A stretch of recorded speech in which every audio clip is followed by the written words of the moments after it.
কাহন সাহিত্য দীর্ঘজীবী হোক।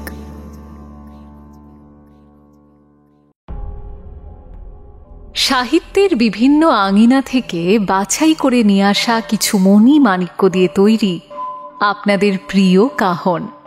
হাই, আমি অপরূপা। আজ কাহনে শুনবেন শ্রদ্ধেয় মানবেন্দ্র পালের লেখা একটি গা ছমছমে ভৌতিক কাহিনী। লেখকের জন্ম 1916 সালে। একসময় যুগান্তর সহ আরও অন্যান্য পত্রিকায় একের পর এক গল্প লিখে পাঠকদের মুগ্ধ করে রেখেছিলেন। কর্মজীবনে তিনি ছিলেন বিশ্বভারতীর গ্রন্থন বিভাগের প্রকাশন শাখার ডেপুটি ডিরেক্টর।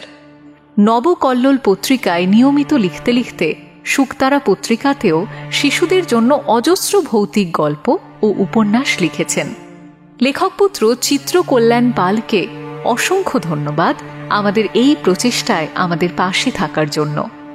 আজ কাহনে শুনবেন মানবেন্দ্র পালের লেখা কাহিনী ছত্রিশগড়ের ভাঙা গড়। গল্প পাঠে অর্পণ কুমার শর্মা। অন্যান্য চরিত্রে সঞ্জয়, সুদীপ্ত, অর্ণব, অভিষেক এবং সোমক। এই গল্পে রোমাঞ্চ সৃষ্টির জন্য লেখক অলৌকিক কিছু ঘটনার অবতারণা করেছেন। এটা নিতান্তই লেখকের কল্পনা মাত্র। এর সাথে বাস্তবের কোনো সম্পর্ক নেই। কোনো রকম কুসংস্কারকে প্রশ্রয় দেওয়া কাহনের উদ্দেশ্য নয়।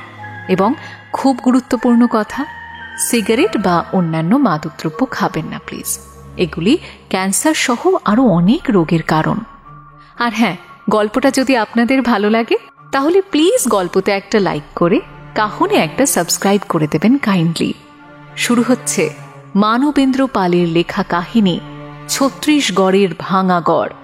সাহিত্য দীর্ঘজীবী হোক।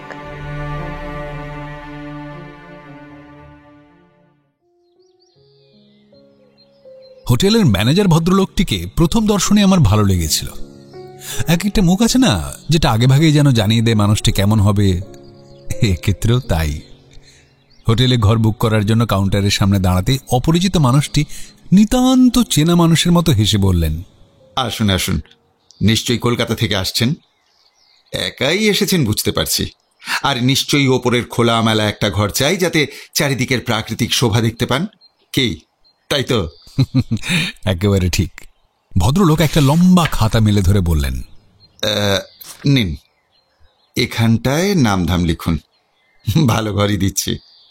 নামধাম লিখতে লিখতে মনে মনে বললাম, ভালো ঘর যে সহজেই পাবো তা বুঝতেই পারছি, কারণ ঘর নেবার জন্য মোটেই ভিড় নেই।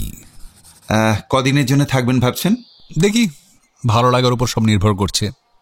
আপনি নিশ্চয়ই এখানে এসেছেন ছত্রিশগড়িয়াদের উৎসব দেখতে। হ্যাঁ, কিন্তু আলাপ হতে না হতেই কি করে আসার কারণ পর্যন্ত ধরে ফেললেন? আপনি গোয়েন্দা টোয়েন্দা নন তো? আরে না মশাই, ওসব কিচ্ছু না। আসলে দেখেছি কলকাতায় এক রকমের টিপিক্যাল বাঙালি আছেন, যারা প্যান্ট আর হাওয়াই শার্টের সঙ্গে কাঁধে একটা শান্তিনিকেতনী ব্যাগ ঝোলাতে ভোলেন না। এরা প্রায় হন কবি, শিল্পী কিংবা গবেষক। আপনার হাতে তো আবার দেখছি এই অঞ্চলের আদিবাসীদের নাচ গানের উপর লেখা ইংরেজি বইও রয়েছে, ফোক ডান্স। মনে মনে ভদ্রলোকের লক্ষ্য করার শক্তির প্রশংসা করতেই হলো। মুখে বললাম, হ্যাঁ, বইটা পড়তে পড়তে আসছিলাম তো হাতেই থেকে গেছে। কদিনের জন্য থাকবেন? আপাতত 1 সপ্তাহ না হয় লিখুন। আমি তাই লিখে টাকা পয়সা চুকিয়ে দিলাম। আপনার নামটা জানতে ইচ্ছে করছে। ভদ্রলোক তখনই ব্যাগ থেকে একটা কার্ড বের করে দিলেন। বললেন, নাম জানার ইচ্ছে বললে কম হয় মিস্টার বর্ধন। আমার নামটা জানতেই হবে, নইলে এই 7 দিন ধরে কি কেবল মিস্টার মান্না করবেন? আপনি ঠিকই বলেছেন সুরঞ্জন বাবু, ধন্যবাদ। সুরঞ্জন বাবু বললেন, দাঁড়ান, এবার আপনার ঘরের ব্যবস্থা করে দিই। লাগেজ তো খুব একটা বেশি নেই দেখছি। বলে টেবিলের ওপর রাখা পেতলের ঘণ্টিটা বাজালেন। 1 বার, 2 বার, 3 বার, কিন্তু কেউ এলো না। না, এদের একটাকেও পাওয়ার উপায় নেই। আসলে কি হয়েছে, বোর্ডার কম তো, কাহাতক আর বসে বসে গামছা নেড়ে মাছি তাড়ায়। বন্ধুবান্ধবদের সঙ্গে একটু আড্ডা দিতে বেরিয়েছে আর কি। চলুন আমি আপনাকে ঘরটা দেখিয়ে দিই। বলে কিবোর্ড থেকে চাবি নেবার জন্য উঠতে যাবেন, এই সময় একটা গাড়ি এসে থামল। কি এলো রে বাবা? বলে সুরঞ্জনবাবু চেয়ার থেকে অর্ধেক উঠে উঁকি মারলেন। দেখলাম লম্বা চওড়া বিরাট বপু একজন ভদ্রলোক গাড়ি থেকে নেমে ঝকঝকে জুতোয় মশমশ শব্দ তুলে এগিয়ে এলেন। ভদ্রলোকের গায়ের রং কালো, পুরু গোঁফ, উজ্জ্বল দৃষ্টি, পরনে দামি স্যুট। তিনি যে যথেষ্ট ধনী তা তাঁর হাব ভাবার দুহাতের 6টা আঙুলে হিরে সমেত অন্য দামি পাথরের আংটির বহর দেখলেই বোঝা যায়। সুরঞ্জনবাবু অন্তরঙ্গ বন্ধুর মতো আমার কানের কাছে মুখ এনে ফিসফিস করে বললেন, আচ্ছা, উনি কি উদ্দেশ্যে এখানে থাকতে চান বলতে পারেন? মাথা নাড়লাম। বললেন, আমার ধারণা যদি ভুল না হয় তাহলে উনি হচ্ছেন একজন ঝানু ব্যবসাদার। এখানে এসেছেন নতুন কোনো ব্যবসার তাগিদে। বিপুল চেহারার লোকটি কাউন্টারের সামনে এসে সুরঞ্জনবাবুর দিকে ডান হাতটা বাড়িয়ে হ্যান্ডশেক করে বললেন, hello, I am Karthik Veerabagu from Ranchi. হ্যাঁ, কার্তিক? চমকে উঠে বললেন সুরঞ্জনবাবু। বাঙালি? মিস্টার বীরাবাউ যেন অনেক কষ্টে একটু হাসলেন। ক্ষণেকের জন্য ওপরের সারিতে তাঁর সোনা বাঁধানো দাঁতটা দেখা গেল। বললেন, হ্যাঁ, আমি বাঙালি খ্রিস্টান আছি, তবে বাংলাদেশের সঙ্গে আমার সম্পর্ক খুব কম আছে। অ্যাকচুয়ালি আমার যা কিছু বিজনেস সব হচ্ছে এদিকে। এনিওয়েজ, কয়েকদিনের জন্য আমাকে একটা ভালো ঘর দিন। ওই আপনাদের দোতলার যে 10 নম্বর ঘরটা আছে ওইটা আমাকে দিন। সুরঞ্জনবাবু অবাক হয়ে বললেন, 10 নম্বর? যতদূর আমার মনে হচ্ছে এই হোটেলে এর আগে আপনি কখনো আসেননি। তাহলে ওই 10 নম্বর ঘরটাই চাইছেন কেন? কোনো বিশেষত্ব আছে কি? মিস্টার বীরাবাগুর চোয়ালটা শক্ত হলো যেন। একটু ভেবে ভাঙা ভাঙা বাংলায় বললেন, দেখুন, স্পেশালিটি আছে কিনা আমি জানি না, তবে আমার পরিচিতদের মধ্যে যারা এখানে থেকেছেন তারা অনেকে আমাকে বলেছেন এখানে এলে আমি যেন ওই 10 নম্বর ঘরটা নেওয়ার চেষ্টা করি। অ্যাকচুয়ালি ওই ঘরটা নাকি লাকি আছে। অ্যান্ড ইউ নো, আমি যখন নতুন ব্যবসার সন্ধানে এই অঞ্চলে এসেছি তাহলে তো আমি ওই ঘরটাই নেব। বাট আই এম সরি, আমি খুবই দুঃখিত মিস্টার বীরাবাগু, এই ঘরটা মাত্র মিনিট আগেই বুকড হয়ে গেছে। কিন্তু ওই ঘরটাই যে আমি চাই, তার জন্য যদি বেশি টাকা দিতে হয় আমি দেব। বেশি টাকার কথায় অমন হাসি খুশি সুরঞ্জনবাবুর গলার স্বর বদলে গেল। বললেন, দেখুন, একবার একটা ঘর কাউকে অ্যালট করা হয়ে গেলে ডাবল টাকা দিলেও তার কাউকে দেওয়া যাবে না। এরকম স্পষ্ট কথায় মিস্টার বীরাবাগুর 2 চোখ জ্বলে উঠল। তিনি শান্ত গম্ভীর গলায় বললেন, আই সি, একটা কথা জিজ্ঞেস করতে পারি? করুন। এই হোটেলের মালিক কি আপনি? না, আমি কর্মচারী মাত্র। তাহলে আপনি কথা বলছেন কেন? আমি মালিকের সঙ্গে কথা বলতে চাই। তিনি এখানে থাকেন না। কোথায় থাকেন? দিল্লিতে। ব্যবসায়ী ভদ্রলোক যেন হতাশায় ভেঙে পড়লেন। Oh shit, my God! একটু ভেবে নরম গলায় বললেন, তাহলে কোনো উপায় নেই? অত বড় লোকটার ওই রকম হতাশ হয়ে পড়া অবস্থা দেখে আমার মনটাও কেমন যেন ভিজে গেল। আমার কাছে পয়া অপয়ার কোনো ব্যাপার নেই। ছত্তিশগড়ের আদিবাসীদের নানা রকম পরবের কথা শুনেছি, হাতে অঢেল সময়, তাই ছুটে এসেছি এখানে। আদিবাসীদের পরব দেখা ছাড়াও প্রকৃতির দৃশ্য, পুরনো গড়, এসব দেখার লোভও আছে। এসবের সঙ্গে পয়া অপয়ার কোনো সম্পর্ক নেই। কাজে 10 নম্বর ঘরটার বদলে যদি 9 নম্বর ঘর পাই তাতেও আমার ক্ষতিবৃদ্ধি নেই, বরঞ্চ একজনের উপকার তো হবে। মনে মনে কথাগুলো আওড়ে মুখে প্রকাশ করতে যাচ্ছি, সুরঞ্জনবাবু তা বুঝতে পেরে আমার হাত টিপে নিরস্ত করলেন। ব্যবসায়ীবাবু অবশ্য তা বুঝতে পারলেন না। সুরঞ্জনবাবু বললেন, আমি খুবই দুঃখিত মিস্টার বীরাবাবু, এখনই ওই ঘরটা দিতে পারছি না। তাহলে আর কি, ও তো তোলার নর্থ ফেসিং যে কোনো একটা ঘর খুলে দেন। কত টাকা লাগবে? সুরঞ্জনবাবু হোটেলের খাতাটা বের করে সামনে ধরলেন। মিস্টার বীরাবাবু নাম, ঠিকানা ইত্যাদি লিখলেন। আচ্ছা, রুম তো বুক করা হয়ে গেল, লাগেজ নিয়ে আমি একটু পরে আসছি বলে চলে যাচ্ছিলেন। ফিরে দাঁড়িয়ে বললেন, বাই দ্য ওয়ে, আমার আরো 2-3 লোক আসতে পারে। আমার নাম করলে কাইন্ডলি ওদের একটু জায়গার ব্যবস্থা করে দেবেন। আচ্ছা। বলে সুরঞ্জনবাবু খাতাপত্তর তুলে রেখে কিবোর্ড থেকে চাবি নিয়ে আমাকে ডাকলেন।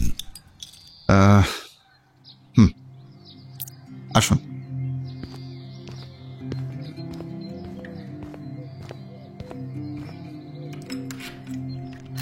ঘরের তালা খুলে নিজের হাতে ঝাড়ন দিয়ে বিছানা, চেয়ার, টেবিল, ড্রেসিং আয়না পরিষ্কার করে আমায় সযত্নে ঘরে অধিষ্ঠান করিয়ে দিয়ে সুরঞ্জনবাবু যখন নিচে অফিস ঘরে চলে গেলেন, তখন সবে দুপুর গড়িয়ে বিকেল।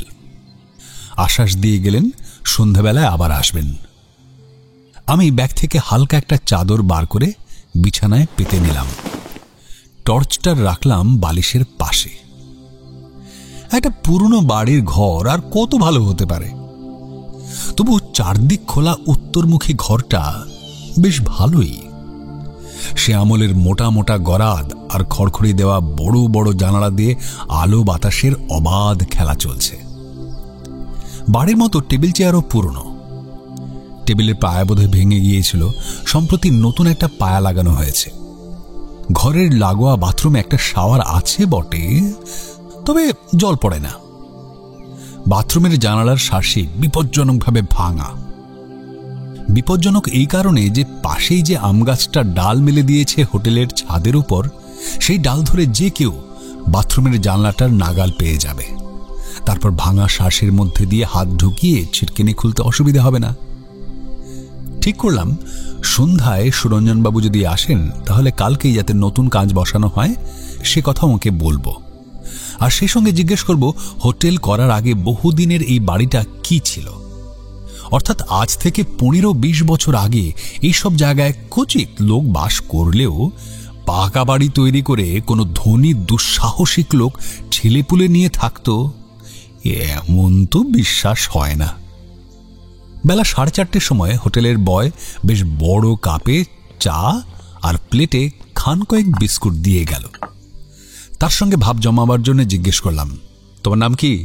বিরস মুখে উত্তর দিল, মহেন্দ্র সেনাপতি। দেশ কোথায়? ভুবনেশ্বর। ও, তার মানে ওড়িয়া। তা এত দূরে এলে কেন? কাছে পিঠে কি খুঁজলে কাজ পেতে না?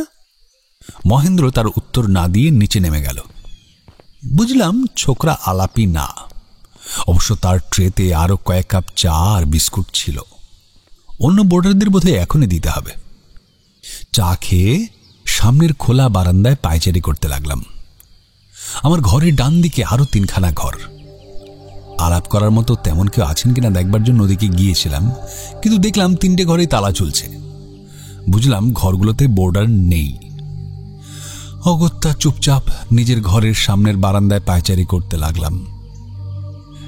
পায়চারি করতে করতে কত কথাই মনে হতে লাগলো। কোথায় কলকাতা আর কোথায় এই ছত্তিশগড়। কিছুকাল আগেও কেউ ছত্তিশগড়ের নাম শোনেনি, শোনবার কথাও নয়। ভারতবর্ষের মধ্যে সবচেয়ে বড় প্রদেশ ছিল মধ্যপ্রদেশ। 4,15,00,000 মতো লোক বাস করত। তার মধ্যে বাঙালি ছিল 2,35,000-এর কাছাকাছি। তারপর এই সেদিন মধ্যপ্রদেশের বিরাট শরীর থেকে বেশ কিছু অংশ কেটে হালকা করে দিয়ে তৈরি করা হলো আলাদা একটা রাজ্য, যার নাম হলো ছত্তিশগড়। এর মধ্যে ঢুকলো বিলাসপুর, সুরগুজা, রায়গড়, রায়পুর, দুর্গ, শহডোল আর বস্তারের মতো ভালো ভালো জেলাগুলো। ছত্তিশগড়। পুরাতত্ত্ব বিভাগের তথ্য অনুযায়ী বুদ্ধদেবের সময়ে আজকের এই ছত্তিশগড়ের নাম ছিল নাকি মহাকোশল। তাহলে কোশল থেকে ছত্তিশগড় নাম হলো কি করে? দুটো নামের মধ্যে তো এতটুকু মিল নেই। এই সব প্রশ্ন নিয়ে ভাবতে আমার বেশ ভালোই লাগে। আসলে ইতিহাস বেত্তারা শুনিয়েছেন অন্য কথা। একসময়ে ওই মহাকৌশলে রাজত্ব করতেন ছেদি বংশের রাজারা। তাদের নাম থেকেই ছেত্তিশগড়, তা থেকে হয়ে দাঁড়ালো ছত্তিশগড়। বহু প্রাচীন জায়গা এই ছত্তিশগড় বা ছেত্তিশগড়। তাই মনে হতে লাগলো চারিদিকে এই যে শাল সেগুনের গভীর অরণ্য, দূরে ওই যে অস্পষ্ট পাহাড়ের রেঞ্জ, এই যে পুরনো পুরনো ভাঙা বাড়ি, এসবের মধ্যে লুকিয়ে আছে না জানে কত ইতিহাস, কত ভয়ঙ্কর কাহিনী। এখন শরৎকাল, বেলা ছোট হয়ে এসেছে, বড্ড তাড়াতাড়ি সন্ধে হয়ে আসছে। এখনো দূরে বাতাসে কাশফুলের মাথাগুলো দুলতে দেখা যাচ্ছে। হঠাৎ দূরে ঘোর কালো কি একটা বস্তু যেন দৈত্যের মতো মাটি ফুঁড়ে উঠে দাঁড়িয়েছে বলে মনে হলো। এতক্ষণ ওদিকটায় মেঘ ছিল বলে ওটা দেখা যায়নি, এখন মেঘ সরে যাওয়ায় জিনিসটা চোখে পড়ল। কি ওটা? ছোট একটা পাহাড় অথবা দুর্গের আকারের কোনো উঁচু বাড়ি? যাই হোক, কেন জানে না ওইদিকে বেশিক্ষণ তাকানো যায় না, কেমন যেন ভয় ভয় করে। তাই ঘোর অন্ধকারে ওটা দৃষ্টির আড়ালে অদৃশ্য হবার আগেই আমি ঘরের দিকে পা বাড়ালাম।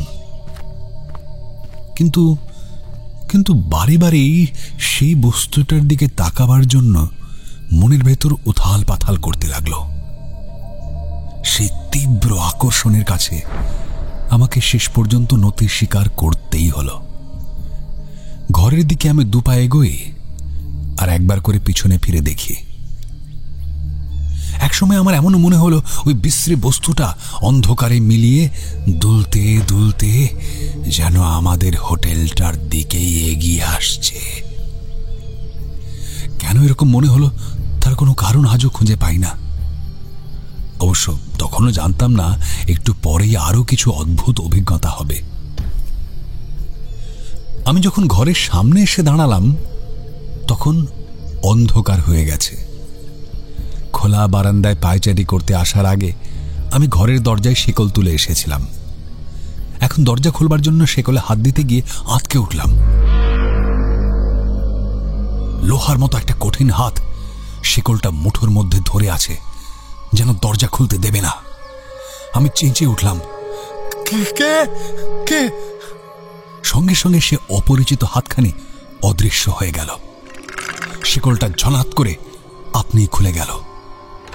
দরজা ঠেলে ভেতরে ঢুকে গাঢ় অন্ধকারের মধ্যে আমি বিভ্রান্ত হয়ে পড়লাম। কোন দিকে সুইচ, কোন দিকে আমার বিছানা, কোন দিকে ড্রেসিং টেবিল, সব যেন ঘুলিয়ে গেল। এদিকে বুকের মধ্যে হৃৎপিণ্ডটা লাফালাফি করছে। এই শরতের সন্ধ্যাতেও কপালে বিনবিনে ঘাম। এখন সর্বাগ্রে দরকার আলো, কিন্তু সুইচটা কোন দিকে? বেশ কয়েকবার এদিক থেকে ওদিক ঘুরে দেওয়ালে বার কতক ঠক্কর খেয়ে অবশেষে সুইচটা খুঁজে পেলাম। আলো জ্বলে উঠল। এতক্ষণে আমি হাঁপ ছেড়ে বাঁচলাম।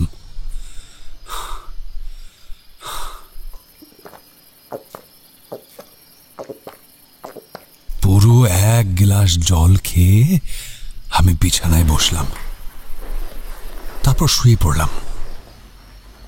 এবার ভাবতে লাগলাম ব্যাপারটা কি হলো। আমি শহর কলকাতায় থাকি, এই ধরনের অলৌকিক অবৈজ্ঞানিক ব্যাপার মোটেই বিশ্বাস করি না। তাহলে একটু আগে যা ঘটল তার ব্যাখ্যা কি? প্রথমটার কথা ছেড়েই দিলাম, ওটা না হয় পরিবেশের প্রভাবে মনের ব্যাপার। কিন্তু শিকল চেপে ধরেছিল যে হাতটা, সেটা তো শুধুই মনের ব্যাপার নয়। কে বলে হুঙ্কার দিতেই হাতটা যে সরে গেল, সে ব্যাপারটাকে তো কিছু না, মনের ভুল বলে উড়িয়ে দিতে তো পারবো না। তাছাড়া ঝনাত করে শিকলটার খুলে পড়া, আমি তো খুলিনি। এইসব ভাবছি, এমনি সময়ে সিঁড়ির দিকে দরজায় শব্দ হলো। কে আবার এলো এখন? মনে পড়ল, সুরঞ্জনবাবুর আসার কথা তো। উনি এলে ভালোই, কিন্তু ওকে কি এই যা সব ঘটল, যার কোনো প্রমাণ নেই, তা বলা যাবে?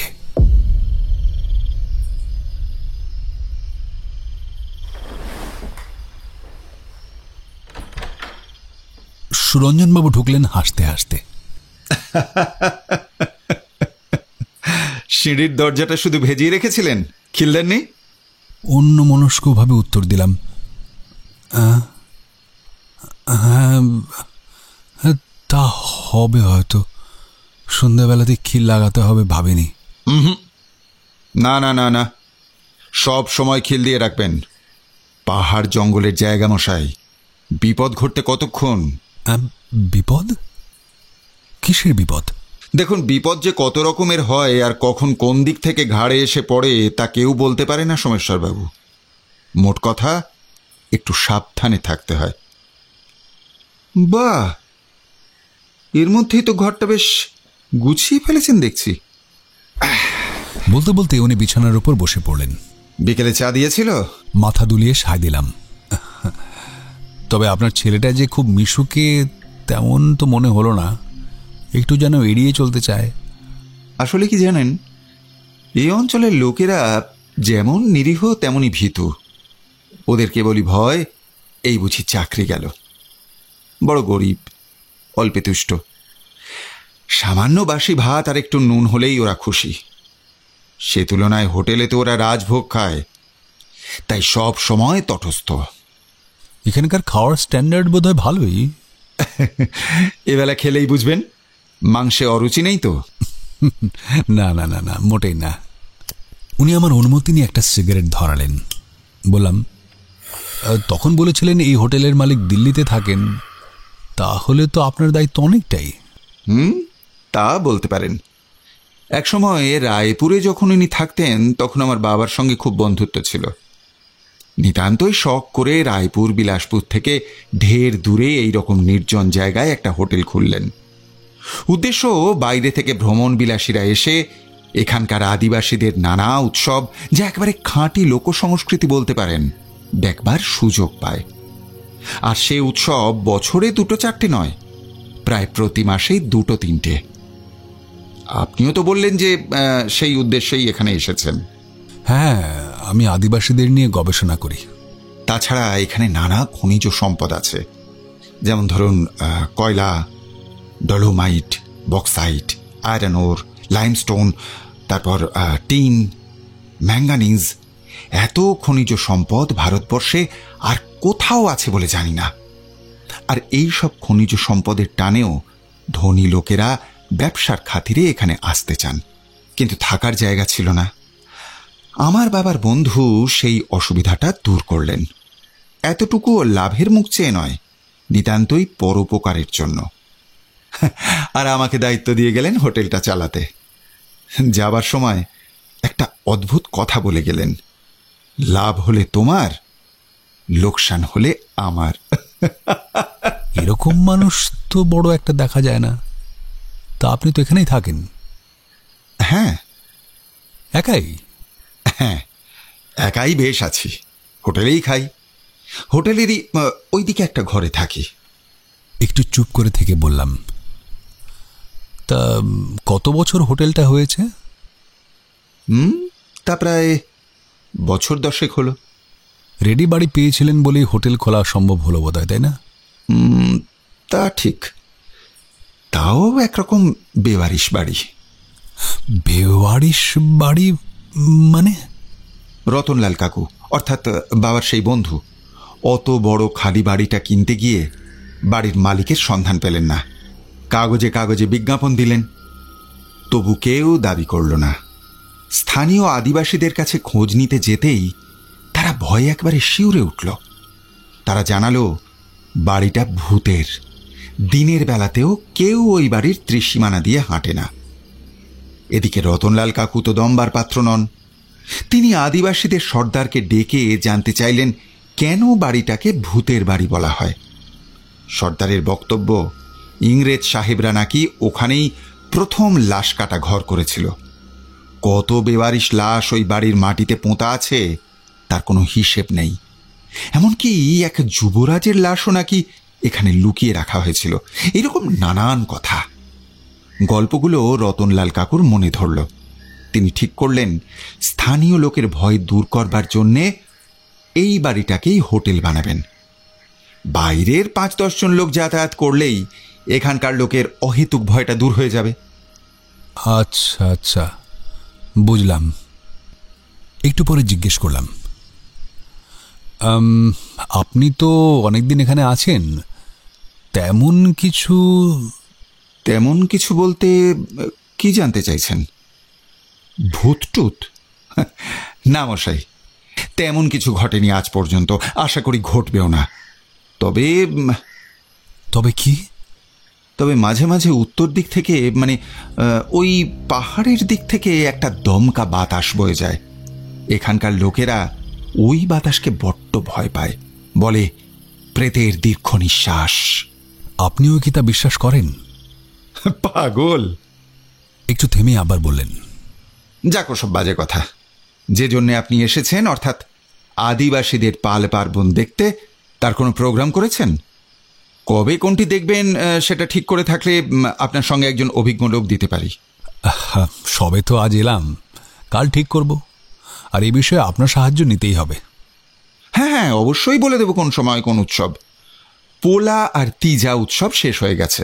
হ্যাঁ, এরপরেই গণেশ পুজো, তারপর নবরাত্রি, তারপর দশেরা, তারপর...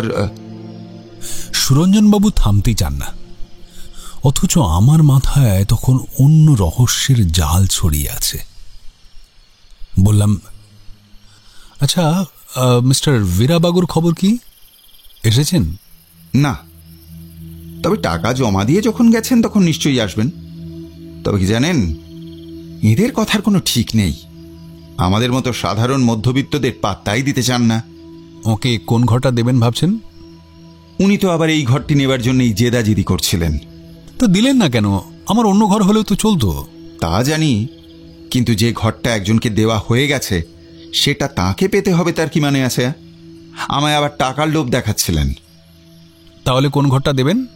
ভাবছি আপনার পাশের ঘরটা কিংবা তারপরেরটা। কদিন থাকবেন উনি? 1 সপ্তাহের জন্য বুক করেছেন।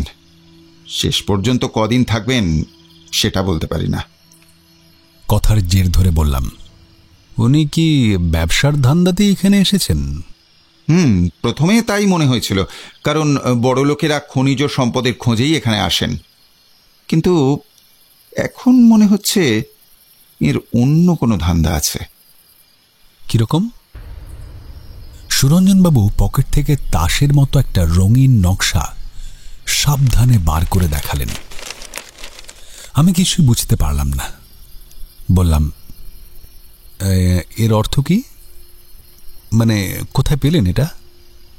সকালে কাউন্টারের সামনে যেখানে দাঁড়িয়ে মিস্টার বীরাবাগু কথা বলছিলেন, উনি চলে যাবার পর সেখানেই এটা কুড়িয়ে পাই। বোধহয় পার্স খুলে টাকা দেওয়ার সময় পড়ে গিয়েছিল। কিন্তু জিনিসটা কি? এটা একটা সাংকেতিক চিহ্ন। স্কুল লাইফে এরকম গুপ্তধন সংক্রান্ত ম্যাপ বা সাংকেতিক চিহ্ন নিয়ে অনেক অ্যাডভেঞ্চারের বই পড়েছি।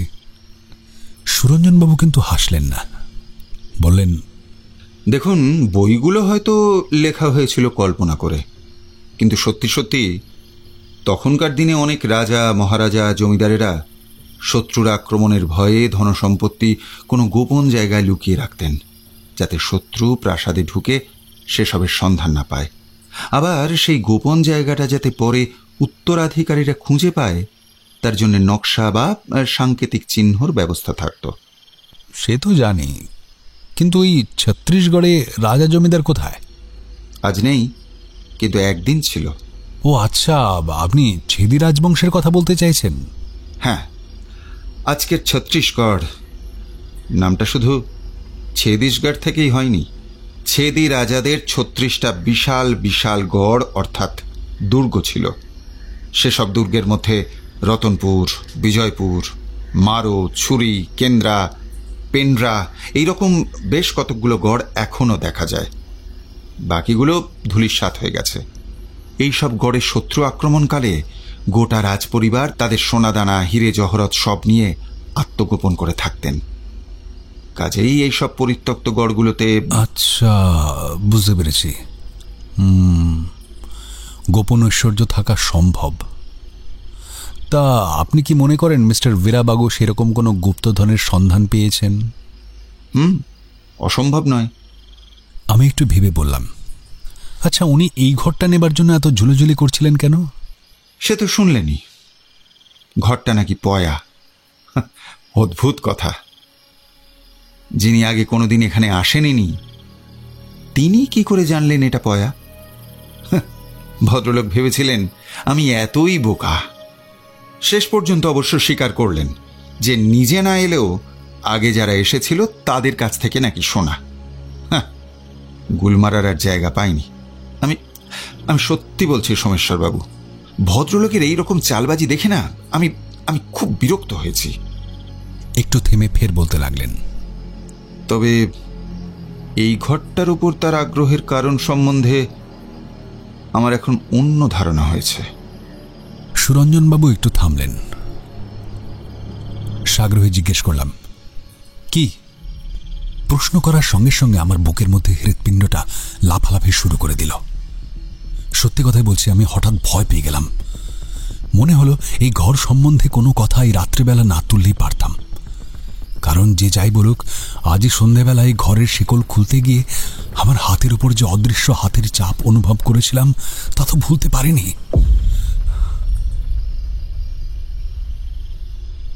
সুরঞ্জনবাবু বললেন, খেয়াল করলে দেখতে পাবেন আপনার ঘরের বারান্দা থেকে সোজা উত্তর দিকে তাকালে অল্প দূরে একটা পাহাড়ের ওপর দুর্গ রয়েছে। ওটা ঠিক দুর্গ কিনা সেটা আমার পিতৃদেব কিংবা রতনলাল কাকুও বলতে পারেননি। উচ্চতায় ছোট, কিন্তু অনেকখানি জায়গা নিয়ে পাহাড়ের ওপর ওটা বোধহয় একটা গড়ই ছিল। যে কোনো কারণেই হোক ওটার একটা দিক ভেঙে পড়েছে। গড়টা আগাগোড়া কালো পাথরে তৈরি। পাথরে গড়া বাড়ি ভাঙল কি করে সে এক রহস্য। দ্বিতীয় রহস্য হচ্ছে, এখান থেকে খুব দূরে না হলেও এটা দিনের বেলাতেও সবসময় খালি চোখে দেখা যায় না। পাথরটার রং এমনই যে মাঝে মাঝে এটা যেন হারিয়ে যায়, আবার হঠাৎই স্পষ্ট হয়ে ভেসে ওঠে। এই গড় নিয়ে এখানে নানা রকমের কাহিনী প্রচলিত আছে। সুরঞ্জনবাবু একটু থামলেন, বললেন, আমার কথাগুলো শুনতে ইন্টারেস্টিং লাগছে? অবশ্যই, কিন্তু বললাম না আজই বিকেলে সেই দুর্গটা দেখতে পেয়েছিলাম। সুরঞ্জনবাবু ফের একটা সিগারেট ধরিয়ে বলতে লাগলেন, অনেক রকম কাহিনী উপকথা গাল গল্প চলে আসলেও আসল সত্যটা হলো এখানে কোনো এক সময় ছেদি বংশের এক যুবরাজ থাকতেন। তাকে একদিন ওখানেই অতর্কিতে আক্রমণ করে হত্যা করা হয়। তার অগাধ ধনরত্ন ওই গড়ের মধ্যেই কোথাও লুকোনো আছে, যার সন্ধান সাধারণ মানুষ তো দূরের কথা, ইংরেজ গভর্নমেন্ট পর্যন্ত তন্ন তন্ন করে খুঁজেও পায়নি। কেউ কেউ বলেন গড়ের একটা অংশ ইংরেজরাই কামান দেগে উড়িয়ে দিয়েছিল ধনরত্ন হাতাবার উদ্দেশ্যে, কিন্তু সফল হয়নি। হোটেলের এই 10 নম্বর ঘরটার বৈশিষ্ট্য, দুপুরবেলায় সূর্য যখন ঠিক মাথার ওপর থাকে তখন এখান থেকে ওই ভাঙা দুর্গটার ভেতর পর্যন্ত পরিষ্কার দেখা যায়, যা অন্য কোনো জায়গা থেকে দেখা যায় না। সুরঞ্জনবাবু একটু থামলেন, তারপর বললেন, আমার মনে হচ্ছে বীরাবাগু সাহেব নিশ্চয়ই ওখানে যাবার মতলব করছেন। তবে ওখানে গেলে যে কি মারাত্মক বিপদ ঘটতে পারে সেটা উনি জানেন না। বিপদ? কিরকম বিপদ একটু বলবেন? জবাব দেবার আগে উনি একবার ঘড়ির দিকে তাকালেন, বললেন, রাত 9টা বাজতে চলল, এখনো সাহেবের দেখা নেই।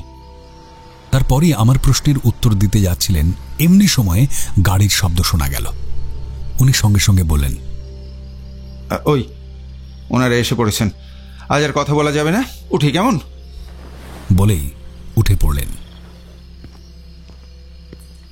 সুরঞ্জনবাবু চলে যেতেই আমি সিঁড়ির দরজায় খিল দিলাম। হোটেলের ছোকরাটি, কি যেন নাম, হ্যাঁ, মহেন্দ্র সেনাপতি। সে রাতের খাবার দিয়ে গিয়েছিল, রুটি, আলুর দম আর বাটি ভর্তি মাংস। তাড়াতাড়ি খেয়ে নিলাম।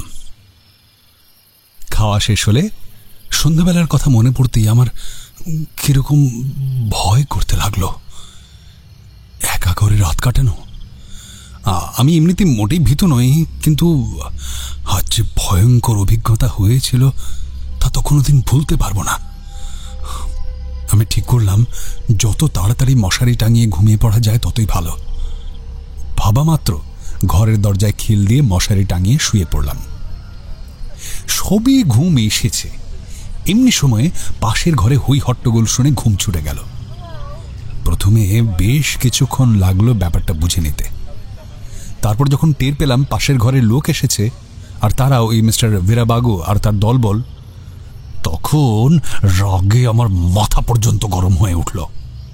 বড় লোক বলে কি এটুকু বিবেচনা করবে না যে পাশের ঘরে একজন ঘুমোচ্ছে? ইচ্ছে করছিল চেঁচিয়ে ধমকে উঠি, কিন্তু আমার ভদ্রতায় বাঁধল। তাছাড়া এই রাত্রিরে চেঁচামেচি করলে অশান্তি বাড়বে, বিশেষ করে যখন ওরা দলে ভারী। ভাবতে ভাবতে আবার ঘুমিয়ে পড়লাম।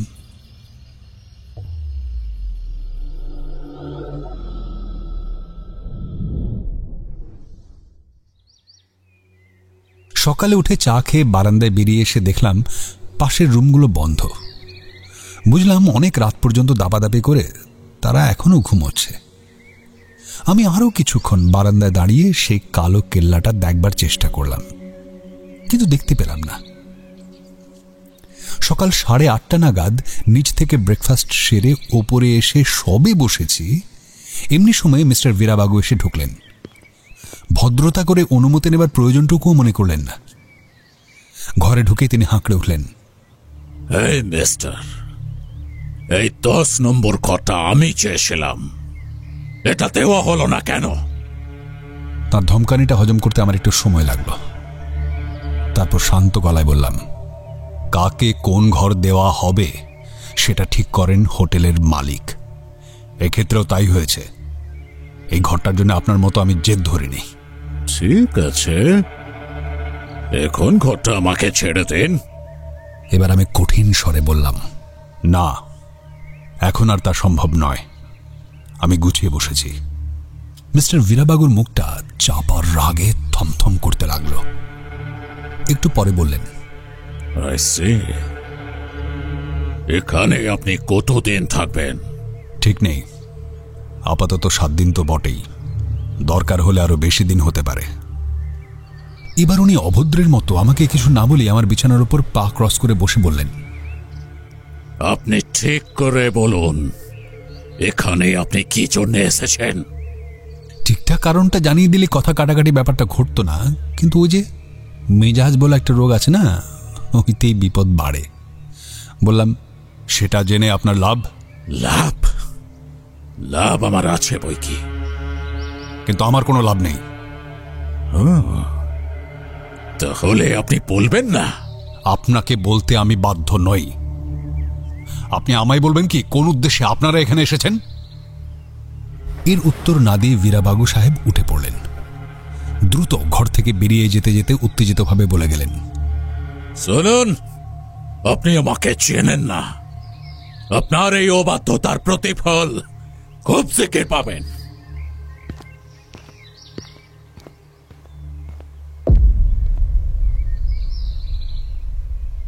আমি ভেবে রেখেছিলাম আজ সকালে সুরঞ্জন বাবুর সঙ্গে বসে আদিবাসীদের কোন কোন উৎসবে যাব ঠিক করে ফেলব। কিন্তু কাল রাত্রিরে সুরঞ্জন বাবুর কাছে পাহাড়ের ওপরে ওই রহস্যময় কালো পাথরের দুর্গটার কথা শুনে আর তার আগে সন্ধ্যাবেলায় শেকল খুলতে গিয়ে সেই অদৃশ্য হাতের চাপ আমাকে এতটাই ভাবিয়ে তুলেছিল যে আদিবাসীদের উৎসব দেখার ব্যাপারটা চাপা পড়ে গিয়েছিল। কি বলে মনে হচ্ছিল ওই অদৃশ্য হাতের সঙ্গে ওই রহস্যময় দুর্গের কোনো সম্পর্ক আছে কিনা। একটা প্রাচীন দুর্গ বা প্রাসাদ হলেই যে তার রহস্যময় হয় তা নয়, কিন্তু কাল সন্ধ্যায় ওই দুর্গ সমেত পাহাড়টা যখন কোন মন্ত্র বলে দূর থেকে একেবারে আমার সামনে এসে দাঁড়িয়ে পড়ল, তখন কিছুক্ষণের জন্য আমি বিহ্বল হয়ে গিয়েছিলাম। আর তখনই দুর্গটিকে দেখে মনে হয়েছিল রহস্যময় বলে। তাছাড়া ওই দুর্গে গেলে কি বিপদ ঘটতে পারে তা সুরঞ্জনবাবুর কাছ থেকে এখনো শোনা হয়নি। আমি তাই মাঝে মাঝেই বারান্দায় গিয়ে দাঁড়াই, যদি দুর্গটা ভালো করে আরো একবার দেখতে পাই। কিন্তু হতছাড়া বীরাবাবু সকাল বেলাতে আমার মেজাজটা খারাপ করে দিল। বেলা যত বাড়তে লাগলো বীরাবাবুর সঙ্গীরা ততই হৈহট্টগোল করতে লাগলো। একসময় ওরা আমার দরজা লক্ষ্য করে ইটপাট কেল, এমনকি কাপডিশও ছুঁড়তে লাগলো। জানলা লক্ষ্য করে একটা হাঁসের ডিম এমনভাবে ছুড়ল যে আমার বিছানাটা নষ্ট করে দিল। শেষ পর্যন্ত আমি বাধ্য হলাম নিচে গিয়ে সুরঞ্জনবাবুর কাছে নালিশ করতে। সব শুনে সুরঞ্জনবাবু বললেন, কিছু করার নেই সোমেশ্বরবাবু, কাছে পিঠে পুলিশও নেই যে ডেকে আনবো। তাহলে আমি কি করব? একমাত্র উপায় আপনি যদি ঘরটা ছেড়ে দেন, মনে হয় তাহলেই উৎপাত থামবে। কিন্তু আমি বলি কি, আরও একটু ধৈর্য ধরে থাকুন, ওরা থেমে যাবেই। ঘরটা ছেড়ে দিলে ওদেরই জিত হবে। ঘর তো আমি ছাড়ব না। খুব ভালো। তাছাড়া আমি যা ভেবেছিলাম তাই ঘটতে চলেছে। খুব সম্ভবত ওরা 2-1 দিনের মধ্যেই ওই দুর্গের দিকে যাবে।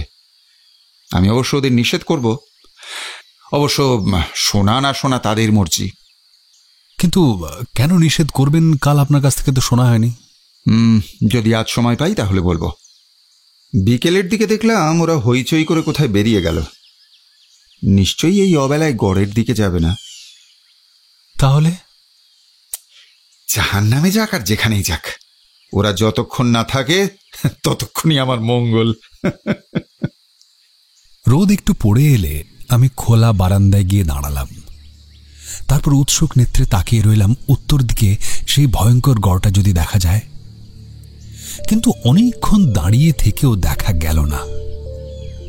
তারপর সন্ধ্যার মুখে যখন ঘরে ঢোকবার জন্য পা বাড়িয়েছি, তখন হঠাৎই উত্তর দিকে আকাশের গায়ে পাহাড়ের ওপর কষ্টি পাথরের মতো কালো গড়টা ভেসে উঠল, কিন্তু মাত্র কয়েক মুহূর্তের জন্য।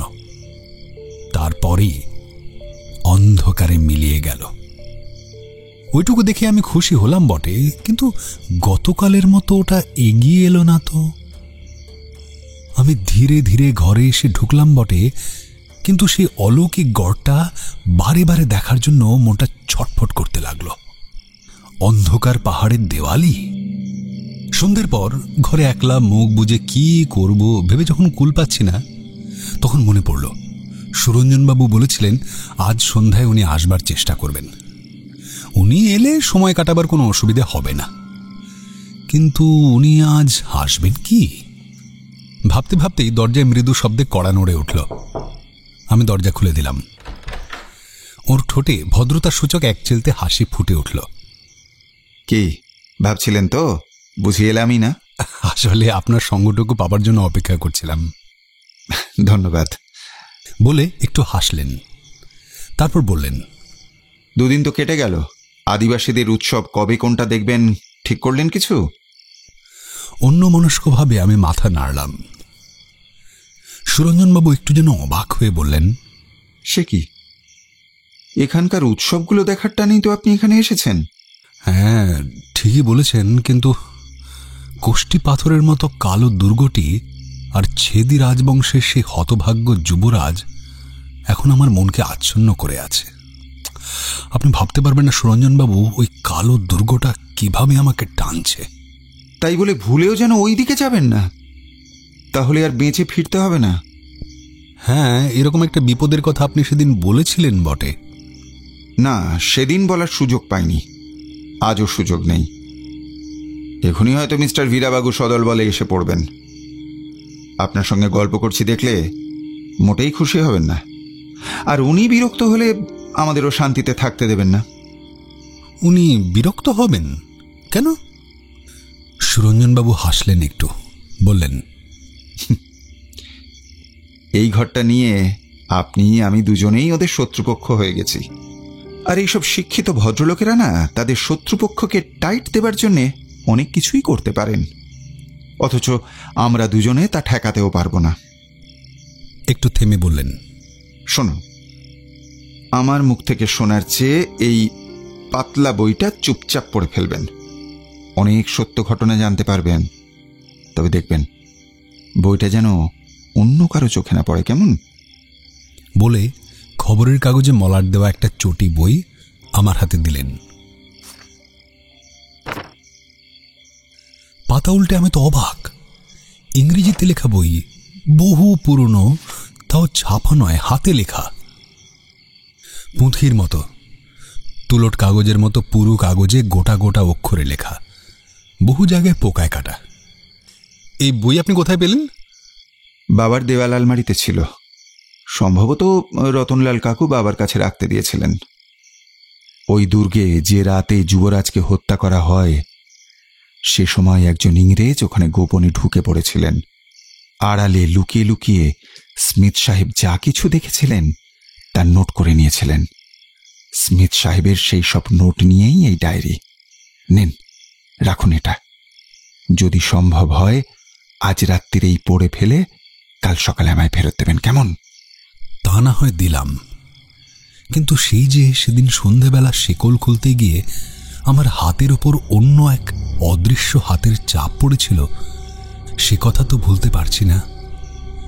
তাই সুরঞ্জনবাবুকে বলে ফেললাম, আচ্ছা আমায় একটা কথা বলুন তো, ওই যে কেল্লা আর এই হোটেল বাড়ি, এই দুইয়ের মধ্যে কোনো সম্পর্ক আছে কি?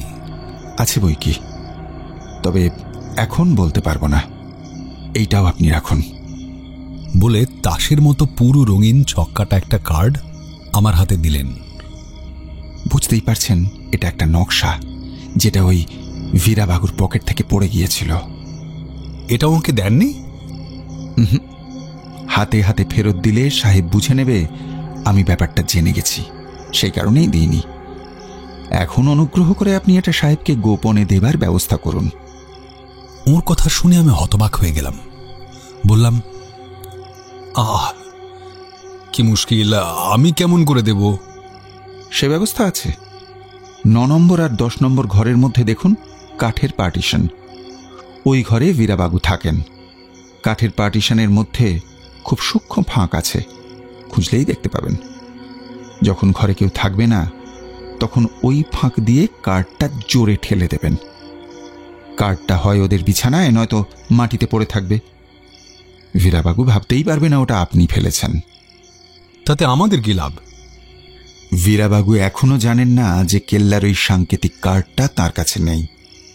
ওটা হঠাৎ পড়ে থাকতে দেখলে নিশ্চয়ই ঘাবড়ে যাবেন, মনে করবেন এটা কোনো অলৌকিক ব্যাপার। বলেই তিনি সাবধানে চলে গেলেন, যাতে বীরাবাবুর সামনে না পড়ে যান। সুরঞ্জনবাবু চলে যেতে আমার মনটা ভারাক্রান্ত হয়ে উঠল। এখন সবে সন্ধে 7:30। রাত 10টার আগে ঘুমানো যায় না। তাহলে এই দীর্ঘ সময় কি করব? একবার ভাবলাম, এখন দোতলায় কেউ নেই, এই সুযোগে যদি নকশাটা পার্টিশনের ফাঁক দিয়ে চুপি চুপি চালান করে দেওয়া যায়, তাহলে একটা বড় কাজ হয়।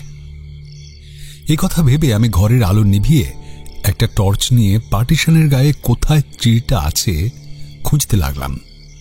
কিছুক্ষণ পরেই চিরটা আবিষ্কার করলাম। এবার বাকি কাজটুকু খুবই সহজ। তবু নকশাটা হাতে নিয়েও তখনই পার্টিশনের মধ্যে দিয়ে গলাতে গিয়ে হাত কেঁপে উঠল। ভাবলাম কার্ডটা নিরাপদে 9 নম্বরে চালান করে দিলেও ঘরে ঢুকে আকস্মিকভাবে ওটা পড়ে থাকতে দেখলে সাহেব যে খেপে যাবে তাতে সন্দেহ নেই। আর সেই রাগটা এই রাত্রিরে কার উপর যে অঘটন ঘটাবে ভেবে আমি রীতিমতো ভয় পেয়ে গেলাম। কি করব ভাবছি, এমনি সময় বাইরে গাড়ির শব্দ শুনলাম। বুঝলাম ওনারা এলেন তো বটেই, কিন্তু একটা হোটেলে ওইভাবে যে কেউ আসতে পারে তা তো ভাবা যায় না। শুধু বুট পরা মিলিত পায়ের শব্দই নয়, সেই সঙ্গে মিলিত গলায় অদ্ভুত সুরে ইংরেজি বাংলা মেশানো গান গাইতে গাইতে সিঁড়ি বেয়ে ক্রমশ উপরে উঠে আসতে লাগলো। আমি তাড়াতাড়ি আলো জেলে ঘরে খিল লাগিয়ে বসে রইলাম। গানের কথা মাথামুন্ডু কিচ্ছু বুঝতে পারছিলাম না। হেঁড়ে গলায় মিলিত সুর থেকে মাঝে মাঝে যে কয়েকটা কথা কানে আসছিল তা এরকম, Hey, let us enjoy! এরা পরোয়া করি না কাউকে ভাই। We don't sleep. ঘুমোতে দেব না কাউকে। Hip hip hurray, hip hip hurray. Let us enjoy!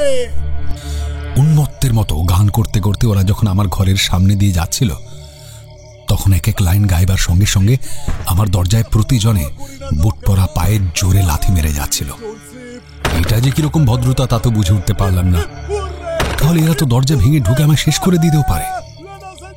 অতটা অবশ্য ওরা করলো না। ঘরের মধ্যে ঢুকে ওরা বোধহয় হাত ধরাধরি করে নাচতে নাচতে গানটা গাইল।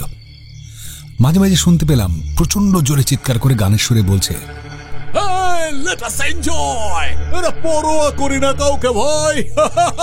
We don't sleep. ঘুমোতে দেব না কাউকে। Hip hip hurray, hip hip hurray. Let us enjoy! এমন স্বর্গীয় সঙ্গীত কার রচনা আমি জানি না। এই গান লেখার উদ্দেশ্য কি তাও আমি জানি না।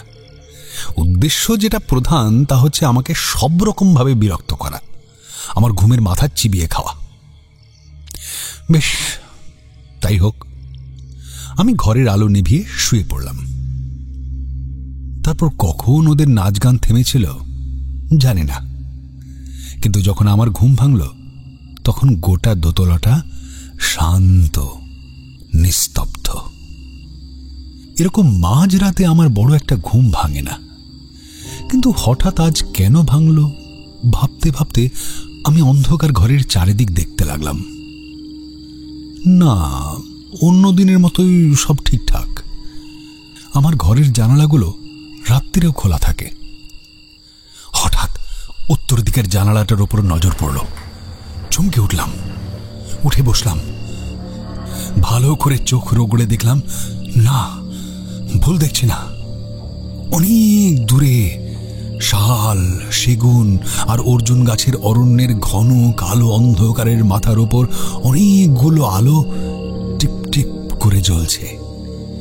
মনে হচ্ছে যেন ঘোর অমাবস্যায় দেওয়ালের রাতে অজস্র প্রদীপ জ্বলছে। অবাক হয়ে তাড়াতাড়ি দরজা খুলে বাইরে এসে দাঁড়ালাম। আবারও মনে হলো, না, চোখের ভুল নয়, সত্যি পাহাড়ের ওপর সেই ভাঙা গড়ের অলিন্দে অলিন্দে কে যেন আলো জ্বেলে রেখেছে। কিন্তু ওই জনশূন্য অন্ধকার পাহাড় দুর্গে এই গভীর রাতে কারা প্রদীপ জ্বেলে রাখল? কেন জ্বালল? আমি স্তম্ভিত হয়ে দেখতে লাগলাম। এই আলোর মালা কি আমার পথের দিশারি? হঠাৎ আলোগুলো প্রায় একসঙ্গে নিভে গেল। সঙ্গে সঙ্গে উত্তর দিক থেকে হো হো করে একটা দমকা বাতাস সবেগে বয়ে এসে হোটেল বাড়িটার উপর আছড়ে পড়ল। আমি ছুটে গিয়ে ঘরের মধ্যে আশ্রয় নিলাম।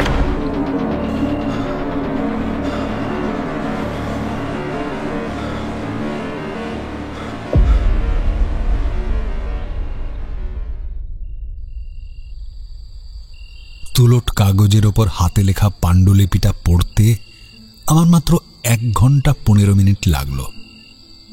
অবশ্য আমাকে খুব সাবধানে পড়তে হয়েছিল যাতে পুরনো কাগজ মুড়মুড় করে ভেঙে না যায়। বেশ কয়েকটি পাতার লেখা অস্পষ্ট হয়ে গেছিল।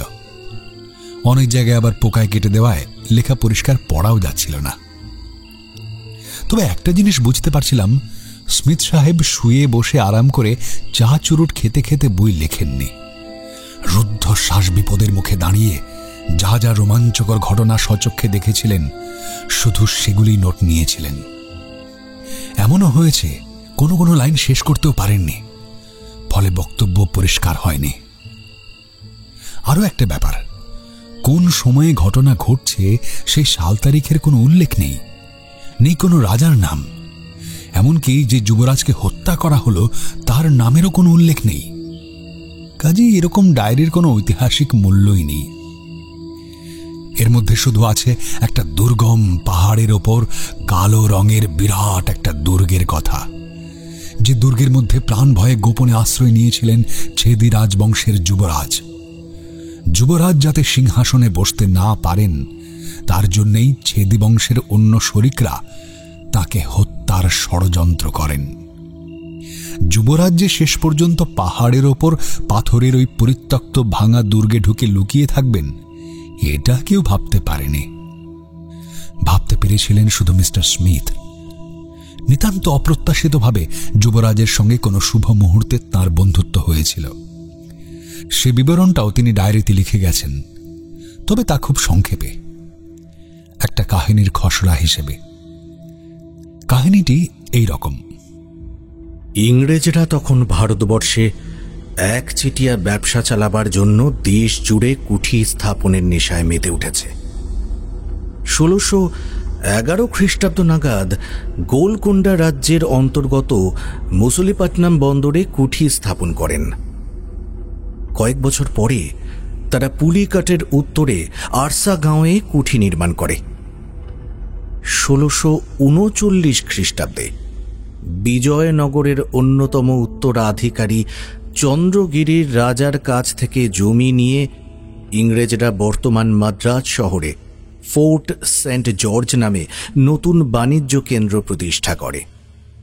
আমি তখন কয়েকজন ইংরেজ সহযাত্রীর সঙ্গে মধ্যপ্রদেশের নানা জায়গায় ঘুরে বেড়াচ্ছিলাম।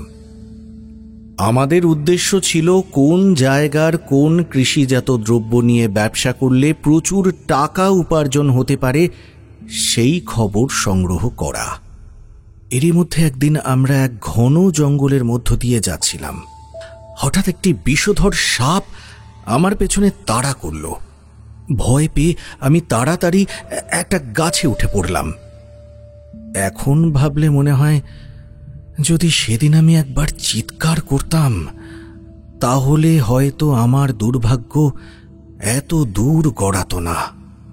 কিন্তু সামান্য সাপের তাড়া খেয়ে এক ইংরেজ যুবক ভয়ে চেঁচিয়ে উঠবে এমনটা আমার কল্পনাতেও আসেনি। অনেকক্ষণ পরে যখন দেখলাম সাপটা চোখের আড়ালে চলে গেছে, আমি গাছ থেকে নেমে এলাম। তখন দেখি আমার সঙ্গীরা অনেক দূরে চলে গেছে। জঙ্গলের ভেতর হেঁটে যেতে যেতে বুঝলাম তারা কেউ খেয়ালই করেনি যে আমি নেই। গভীর অরণ্যের মধ্যে আমি ওদের থেকে বিচ্ছিন্ন হয়ে গেলাম।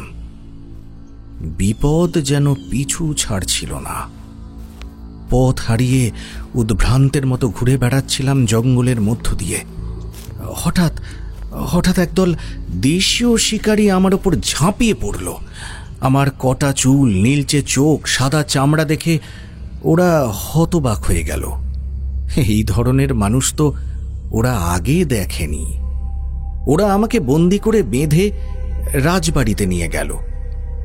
রাজবাড়িতে পৌঁছে আমি ভয় পেয়ে গিয়েছিলাম। ভেবেছিলাম নির্ঘাত আমার উপর অত্যাচার করবে লোকজন। কিন্তু আশ্চর্যভাবে আমার চেহারা দেখে ওরা আলাদা একটা ঘরে আমাকে রেখে দিল। রাজবাড়ির লোকেরা আমাকে বেশ যত্ন করছিল, তবে আমি টের পেলাম যেন চিড়িয়াখানার নতুন কোনো জন্তু এলে মানুষ যেমন খাঁচার বাইরে থেকে অবাক হয়ে দেখে, রাজবাড়ির লোকেরাও তেমনি জাল ঘেরা ঘরের বাইরে থেকে আমায় দেখতে আসছে।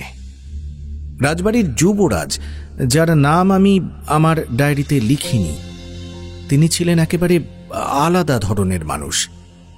সম্ভবত ভূগোল, ইতিহাস পড়ে দেশ বিদেশের খবর রাখতেন তিনি। একমাত্র তিনিই আমার ঘরের ভেতরে এসে আমার সঙ্গে আকারে ইঙ্গিতে কথা বলার চেষ্টা করতেন। ধীরে ধীরে আমাদের মধ্যে বন্ধুত্ব গড়ে উঠল।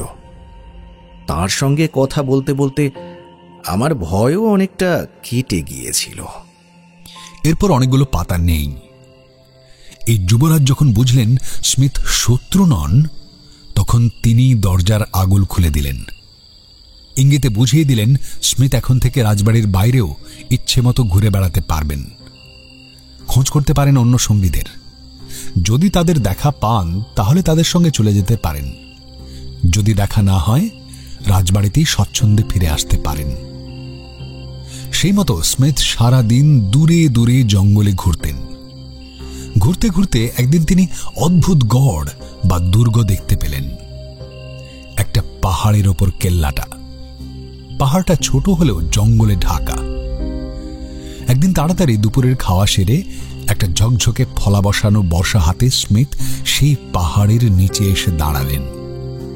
সেই যে সেদিন তাকে সাপে তাড়া করেছিল, সেই থেকে তার সাপে খুব ভয়। বর্ষার ফলা দিয়ে ঝোপ জঙ্গল পরিষ্কার করতে করতে তিনি কোনো রকমে পাহাড়ে উঠে গড়ের সিংহদ্বারের সামনে এসে দাঁড়ালেন। নামেই সিংহদ্বার, সত্যি একদিন পাথরে তৈরি বিরাট সিংহদ্বার ছিল, কিন্তু আজ তার ভগ্ন দশা। শুধু সিংহদ্বারটাই নয়, সেই বিরাট প্রাসাদপুরীর একদিকটা একেবারে কে যেন ভেঙে ফেলে দিয়েছে। কেন? ডায়েরির এক জায়গায় যা লেখা বাংলায় অনুবাদ করে পাঠকদের উদ্দেশ্যে তা লিপিবদ্ধ করি। আমি যখন সিংহদ্বার পেরিয়ে প্রাসাদের ভেতরে প্রবেশ করলাম, তখন কেন যেন আমার সমস্ত শরীরের মধ্যে দিয়ে বিদ্যুৎ তরঙ্গ খেলে গেল। অজানা ভয়ে আমার গা শিউরে উঠল। অথচ তখনও পর্যন্ত একমাত্র সাপের ভয়ে ছাড়া অন্য কোনো ভয়ের মুখোমুখি হইনি আমি। প্রাসাদের ঘরগুলি অত্যন্ত ঠান্ডা ছিল। আমার মনে হচ্ছিল হিম শীতল পরিবেশ ছাড়া অস্বাভাবিক নিস্তব্ধতাই আমার বুকের ধুকপুকুনি বাড়িয়ে দিচ্ছিল। আমার এও মনে হচ্ছিল এমন নিস্তব্ধতা বুঝি পৃথিবীর আর কোনো জায়গায় নেই। আর এইরকম অন্ধকার নিস্তব্ধ জায়গাতেই মানুষকে নিশ্চিন্তে গোপনে হত্যা করা সহজ হয়। প্রাসাদের ভগ্ন অংশটা বারবার দেখে আমি স্থির নিশ্চয় হলাম যে এই অংশটি কোনো এক সময় তোপ দেগে ভাঙা হয়েছে। আর এর কারণ বহুদিন থেকে চলে আসা জনশ্রুতি যে এই প্রাসাদের কোনো অংশে রাজ ঐশ্বর্য লুকোনো আছে।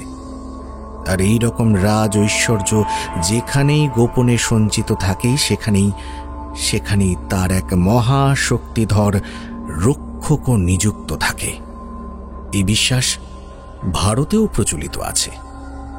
এই ডায়েরি যখন থেকে আমি লিখছি, তখন থেকে কোনো একদিনের জন্যেও সেই রক্ষককে আমি চাক্ষুষ দেখতে পাইনি।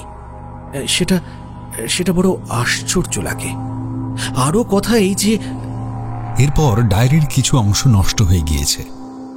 তারপর যে অংশ শুরু হয়েছে তাতে স্মিথ সাহেব দেখাচ্ছেন রাজপ্রাসাদে যুবরাজের বিরুদ্ধে ষড়যন্ত্র দানা বেঁধে উঠেছে, আর স্মিথ যতটা সম্ভব নিজেকে গোপন রেখে যুবরাজকে পরামর্শ দিয়ে যাচ্ছেন। কদিন পর রাজপ্রাসাদের মধ্যে বিপক্ষ দলের সঙ্গে যুবরাজের দলের যুদ্ধ বেঁধে গেল।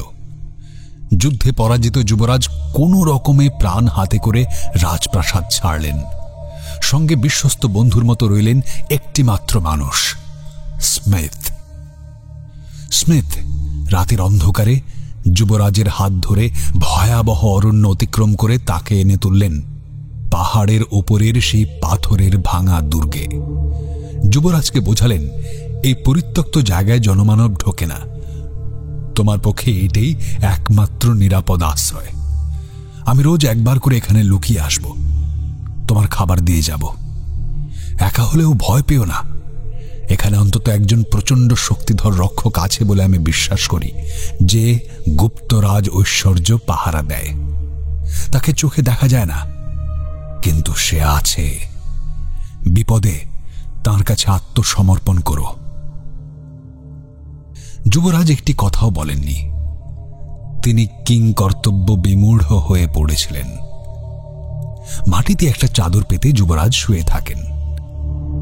তৃতীয় দিন স্মিথ যুবরাজের সঙ্গে দেখা করতে এসে থমকে গেলেন। দেখলেন যুবরাজের মুখে কে যেন কালি ঢেলে দিয়েছে। তিনি জানতে চাইলেন যুবরাজ কি অসুস্থ। তার উত্তরে যুবরাজ সভয়ে জানালেন যে গত রাতে তিনি যখন ঘুমোচ্ছিলেন তখন তার গায়ে কয়েক ফোঁটা রক্ত ওপর থেকে পড়ে, তাজা রক্ত। রক্ত কোথা থেকে এলো সকালে উঠেও তার তল্লাশ করতে পারেননি।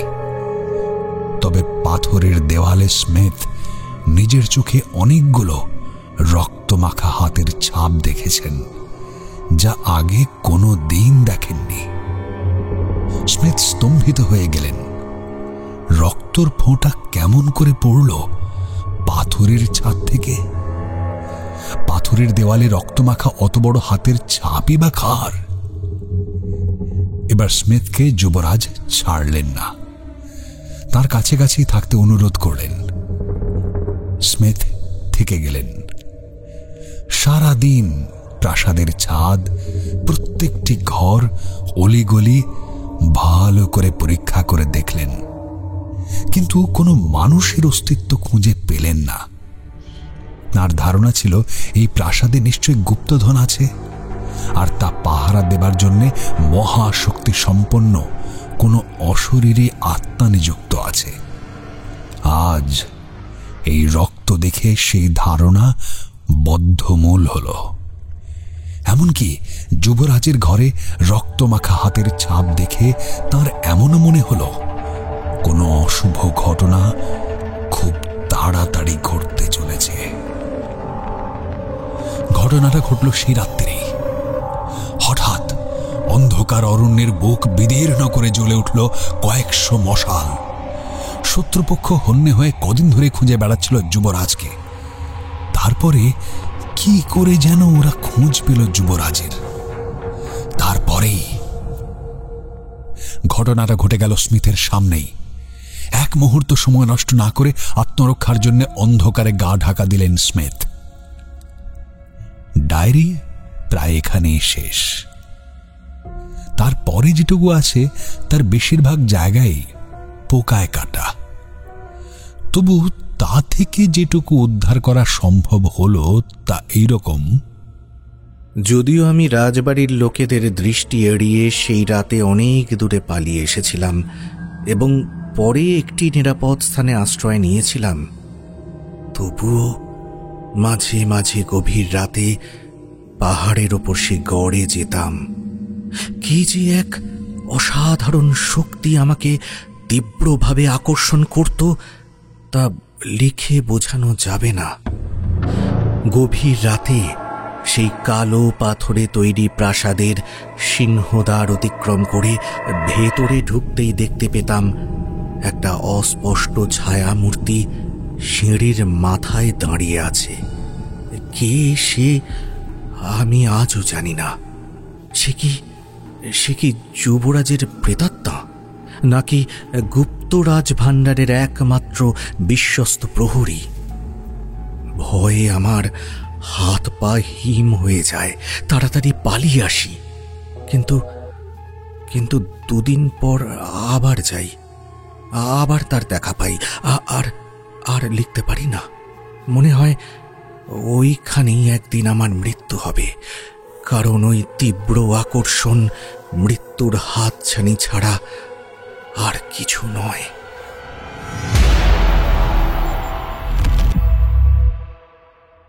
দুটি কাজ আমি নির্বিঘ্নে শেষ করেছি। একটা ডায়েরিটা পড়ে ফেলা, আরেকটি দুর্গম দুর্গের ভিতরে ঢোকার সাংকেতিক চিহ্ন আঁকা কার্ডটি পার্টিশনের ফাঁক দিয়ে পাশের ঘরে নিঃশব্দে ফেলে দেওয়া।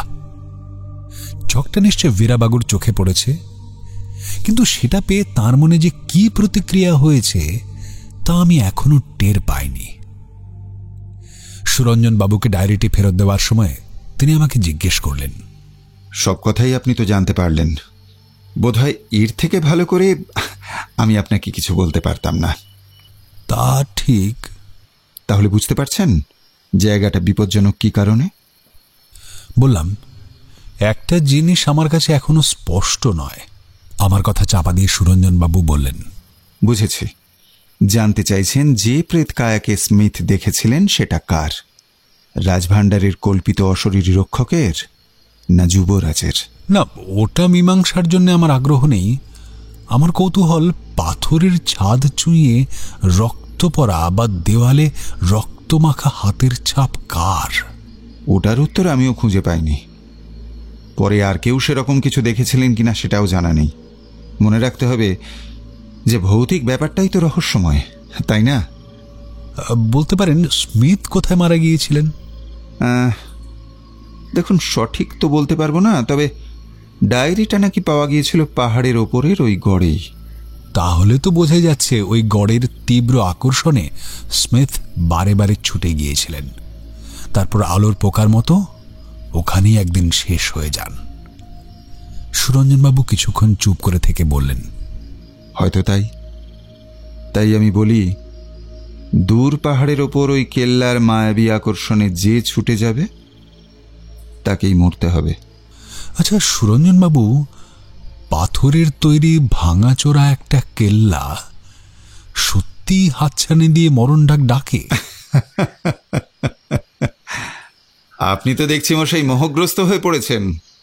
শুনুন, ও সব চিন্তা ছাড়ুন কেমন। কাল আদিবাসীদের একটা বড় পরব আছে, আমি ঘোড়ার ব্যবস্থা করব। কাল চলুন, দেখে আসি। সুরঞ্জনবাবুর আন্তরিক প্রস্তাব আমার কানে গেল না। বললাম, আচ্ছা আমার পাশের ঘরের বন্ধুদের সাড়া পাচ্ছি না তো। ওরা কখন যে কোথায় যান আমায় বলে যান না, অথচ আমায় একটু জানিয়ে যাওয়া উচিত তো। হাজার হোক অপরিচিত জায়গা। ওরা কজন আছেন? 5 জন। সবাই বাঙালি? হ্যাঁ, সেটাই ভাবনার। কেন? বেশি গভীর জঙ্গলে গিয়ে পথ হারালে বাংলা ভাষায় জিজ্ঞেস করলে কোনো ফল পাওয়া যাবে না। সুরঞ্জনবাবু নিচে চলে যাবার অল্পক্ষণ পর সিঁড়িতে ভারী জুতোর শব্দ শুনে বুঝতে পারলাম আমার প্রতিবেশী বন্ধুরা সদল বলেই ফিরল, তবে বেশ ভদ্রভাবে। তালা খোলার শব্দ পেলাম পরপর 3টে ঘরে, তারপর জানলা খোলার শব্দ, তারপর একটা ঘরে গেলাস ভাঙার শব্দ, তারপর সব শান্ত, সব স্তব্ধ। আমিও ঘুমিয়ে পড়লাম।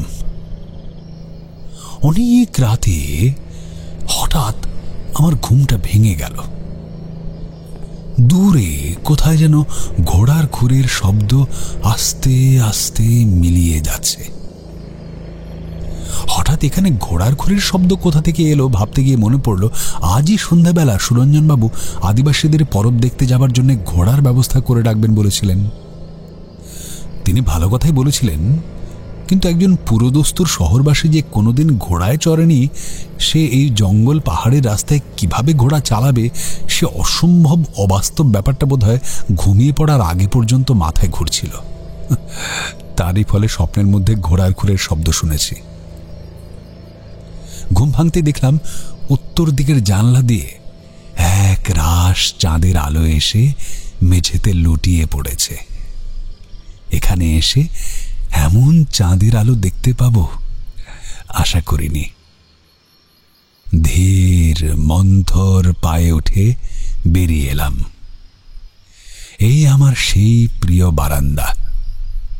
শুধু আমারই প্রিয় তা নয়, এই হোটেলে যেই আসে আগে সে দাবি করে বসে এই 10 নম্বর ঘরটা, ওই বারান্দাটুকুর লোভে। আমি ভাগ্যবান, তাই এই বারান্দা সংলগ্ন ঘরটা আমিই পেয়েছি। কৃষ্ণপক্ষের নিস্তব্ধ রাতে চাঁদ যেন 2 হাতে করে মুঠো মুঠো জ্যোৎস্না ছড়িয়ে দিয়েছে গাছগাছালির পাতায় পাতায়, আর আমাদের এই হোটেলের বারান্দায় বারান্দায়। যে ভাগ্যবান সেই দেখতে পায়। আমি এদিক ওদিক দেখতে দেখতে হঠাৎ উত্তর দিকে দেখতেই স্তম্ভিত হয়ে গেলাম। একদিন আমেরিকার উদ্দেশ্যে পাড়ি দিচ্ছিল বিশাল টাইটানিক জাহাজ। অতলান্ত আটলান্টিকের বুকে গভীর রাতে চলতে চলতে মায়াবী জ্যোৎস্নায় ঢাকা মহাসাগরের বুক ফুঁড়ে হঠাৎ বিপুল আকার হিমশৈলকে একেবারে জাহাজের সামনে মাথা তুলে দাঁড়িয়ে থাকতে দেখে জাহাজের ওয়্যারলেসে অপারেটর জ্যাক ফিলিপস যেমন হতবাক হয়ে গিয়েছিলেন, আমিও তেমনি জ্যোৎস্নার আলোয় হোটেলের একেবারে সামনে সেই দুর্গ প্রাসাদকে দেখে ভয়ে বিহ্বল হয়ে গেলাম। এই নিয়ে 2বার ওটাকে এত কাছ থেকে দেখতে পেলাম, কিন্তু তা মুহূর্তের জন্যে।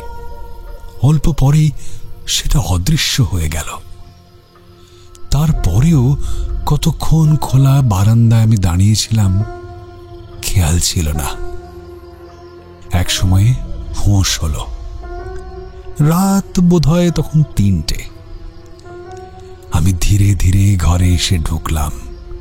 আর সঙ্গে সঙ্গে মনে হলো কিছু একটা যেন ঘর থেকে বেরিয়ে আমার গা ঘেঁষে ছুটে বারান্দার পাঁচিলের দিকে গেল, তারপর পাঁচিলে উঠে শূন্যে ঝাঁপ দিল। আমি কাঁপতে কাঁপতে বিছানায় বসে পড়লাম। এবার নিয়ে দুবার হলো এই হোটেলে আমার 10 নম্বর ঘরে ভয়ের কোনো ব্যাপার ঘটল। প্রথমবার সেই প্রথম দিনের সন্ধ্যাবেলায় ঘরে ঢুকতেই গিয়ে শিকলে হাত দিতেই আমার হাতের উপর অদৃশ্য হাতের ছাপ। আর এদিন ভোর রাত্রে আমার এই ঘরের মধ্যে ছায়ামূর্তির আবির্ভাব। সন্দেহের অবকাশ নেই বিন্দুমাত্র, সেই ছায়ামূর্তিটি আমার গা ঘেঁষে বেরিয়ে গিয়েছিল, তারপর দোতলার পাঁচিল থেকে ঝাঁপ দিয়েছিল। সব ব্যাপারে সাক্ষ্য প্রমাণ থাকে না। কে কি কারণে এরকম অদ্ভুত আচরণ করল তারও সঠিক উত্তর পাওয়া যায় না। হয় চোখ কান বুঝে বিশ্বাস করতে হয়, নতুবা উড়িয়ে দিতে হয়। আমি বিশ্বাস করতে চাই না, কিন্তু উড়িয়েও দিতে পারি না। আমি প্রথম দিনের কথা সুরঞ্জনবাবুকে বলিনি, কিন্তু দ্বিতীয়বার যে ঘটনা ঘটল তা সুরঞ্জনবাবুকে জানাতেই হবে। কারণ এখন বুঝতে পারছি আমার এই 10 নম্বর ঘরটি আর নিরাপদ নয়। কোন অশরীরী আত্মা সেদিন কেন আমার হাত চেপে ধরেছিল এই যেমন জানা শক্ত, তেমনই জানা শক্ত এই ঘরের মধ্যেই কার ছায়ামূর্তি সারা রাত আস্তানা গেড়েছিল। এই বাড়ি বা এই ঘরের সঙ্গে এই দুটি ঘটনার কি যোগসূত্র কে বলতে পারে? তবে এটা স্থির বুঝেছি, এই ঘরে আমার থাকা আর মোটেই নিরাপদ নয়। পরের দিনই আমি সুরঞ্জনবাবুকে সব কথা বললাম। শুনে সুরঞ্জনবাবু কিছুক্ষণ গুম হয়ে রইলেন, তারপর বললেন, প্রথম দিনের ব্যাপারটা আমায় আগেই বলা উচিত ছিল। তার গলার স্বরে আমার উপর বিরক্তি ঝরে পড়ছিল। কথার ধরনটা যেন কেমন। আমি ক্ষুব্ধ হলাম। পাল্টা বিরক্তি প্রকাশ করে বললাম, আপনাকে বলি বা কি হতো? আপনি কি বলতে পারতেন আমার হাতটা যে চেপে ধরেছিল সে কে ছিল? কিংবা এখনই বলুন না, যে ছায়ামূর্তিটি ভোরবেলা আমার ঘরে বসেছিল সে কে? সুরঞ্জনবাবু কোন রকম উত্তেজনা প্রকাশ না করে শুধু মাথা নাড়লেন, বললেন, না, এ দুটো ঘটনার কোনো একটার সম্বন্ধেও আমি কিছুই বলতে পারবো না। তবু এটা ঠিক, আমি এখানে বহুদিন থাকার সুবাদে এই অঞ্চলের অনেক কিছুই জানা আছে আমার। এই বাড়িতে এর আগেও এরকম আরও ঘটনা ঘটেছে, যা প্রচার হলে হোটেলে কেউ এসে থাকতে সাহস করবে না। যেমন আপনি আরও ঘরে থাকতে চাইছেন না, এই কথাটা জানাবার জন্যেই 7 সকালে নেমে এসেছেন আমার সঙ্গে দেখা করতে। কি ঠিক কিনা? সলজ্জভাবে স্বীকার করলাম। বললাম, মানে ও ঘরে থাকাটা আমার পক্ষে এখন আর নিরাপদ নয়। তাহলে আমাকে অন্য একটা ঘর দিন। সুরঞ্জনবাবু ঠোঁটের ফাঁকে হাসলেন, বললেন, দিতে পারি, কিন্তু ভেবে দেখেছেন কি, যে ঘরটার জন্য মিস্টার বীরাবাবুর সঙ্গে এত অশান্তি হয়ে গেল, আজ আপনি স্বেচ্ছায় সে ঘর ছেড়ে দিচ্ছেন দেখে সব ব্যাপারটা জানাজানি হয়ে যাবে না তো?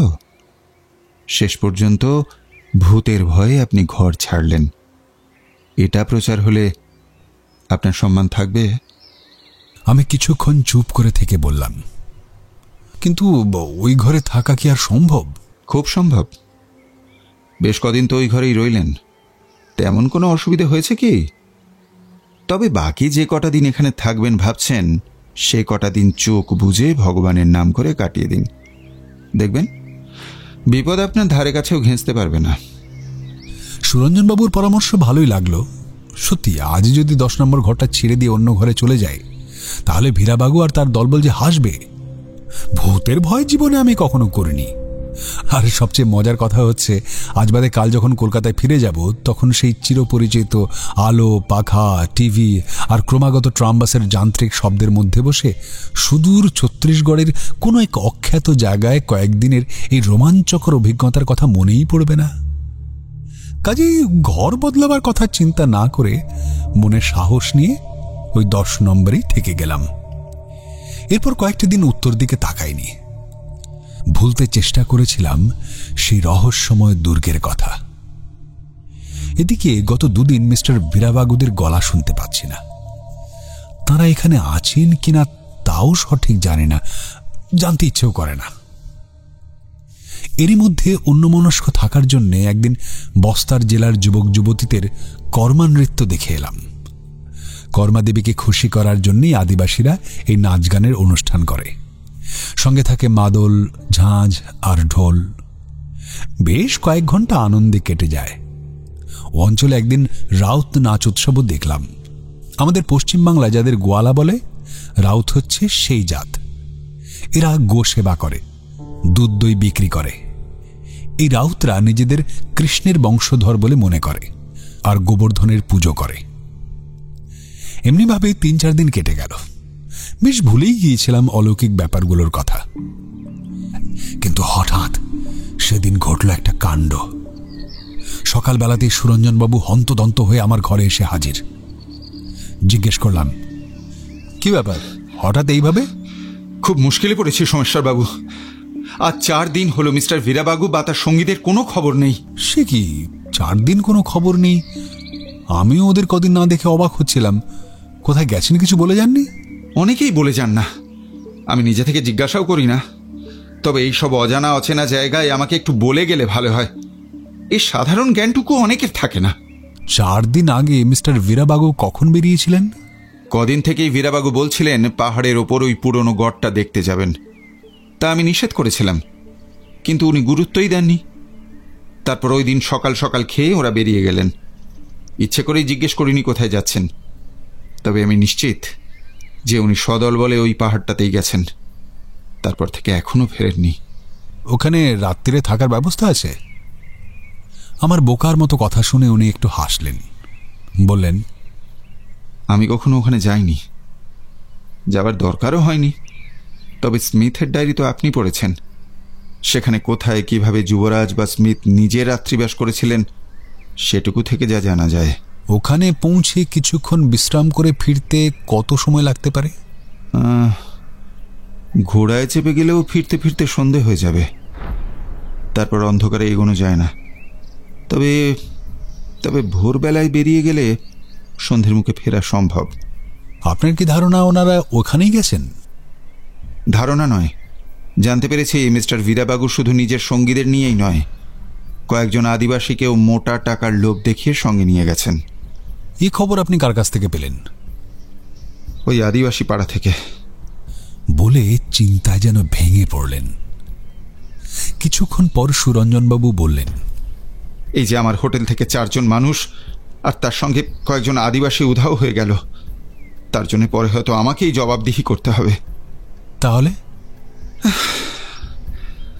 এখন কি কর্তব্য তাই ভাবছি। দেখুন, আমার মনে হয় 2-1 দিনের মধ্যেই ওরা ফিরে আসবেন। দেখুন, ওই জায়গা সম্বন্ধে বাস্তবে আপনার কোনো ধারণা নেই বলেই এত নিশ্চিন্ত হয়ে কথা বলতে পারছেন আপনি। কিন্তু আমি বলছি, জেনে রাখুন, ওদের একজনও ফিরবে না। ফেরবার হলে প্রথম দিনেই কিংবা তার পরের দিনই ফিরে আসতো। এতক্ষণে বিপদের গুরুত্ব বুঝতে পারলাম। বললাম, তাহলে? সব জেনে সব বুঝে আমি তো আর হাত গুটিয়ে বসে থাকতে পারি না। ভাবছি কাল ভোরেই আমি ওখানে চলে যাব, তারপর যা থাকে কপালে।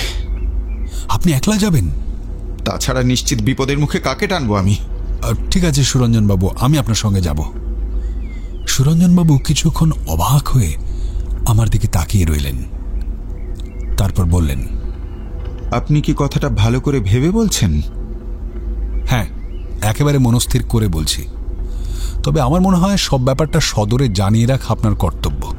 আমি কালই খবর পাঠাচ্ছি।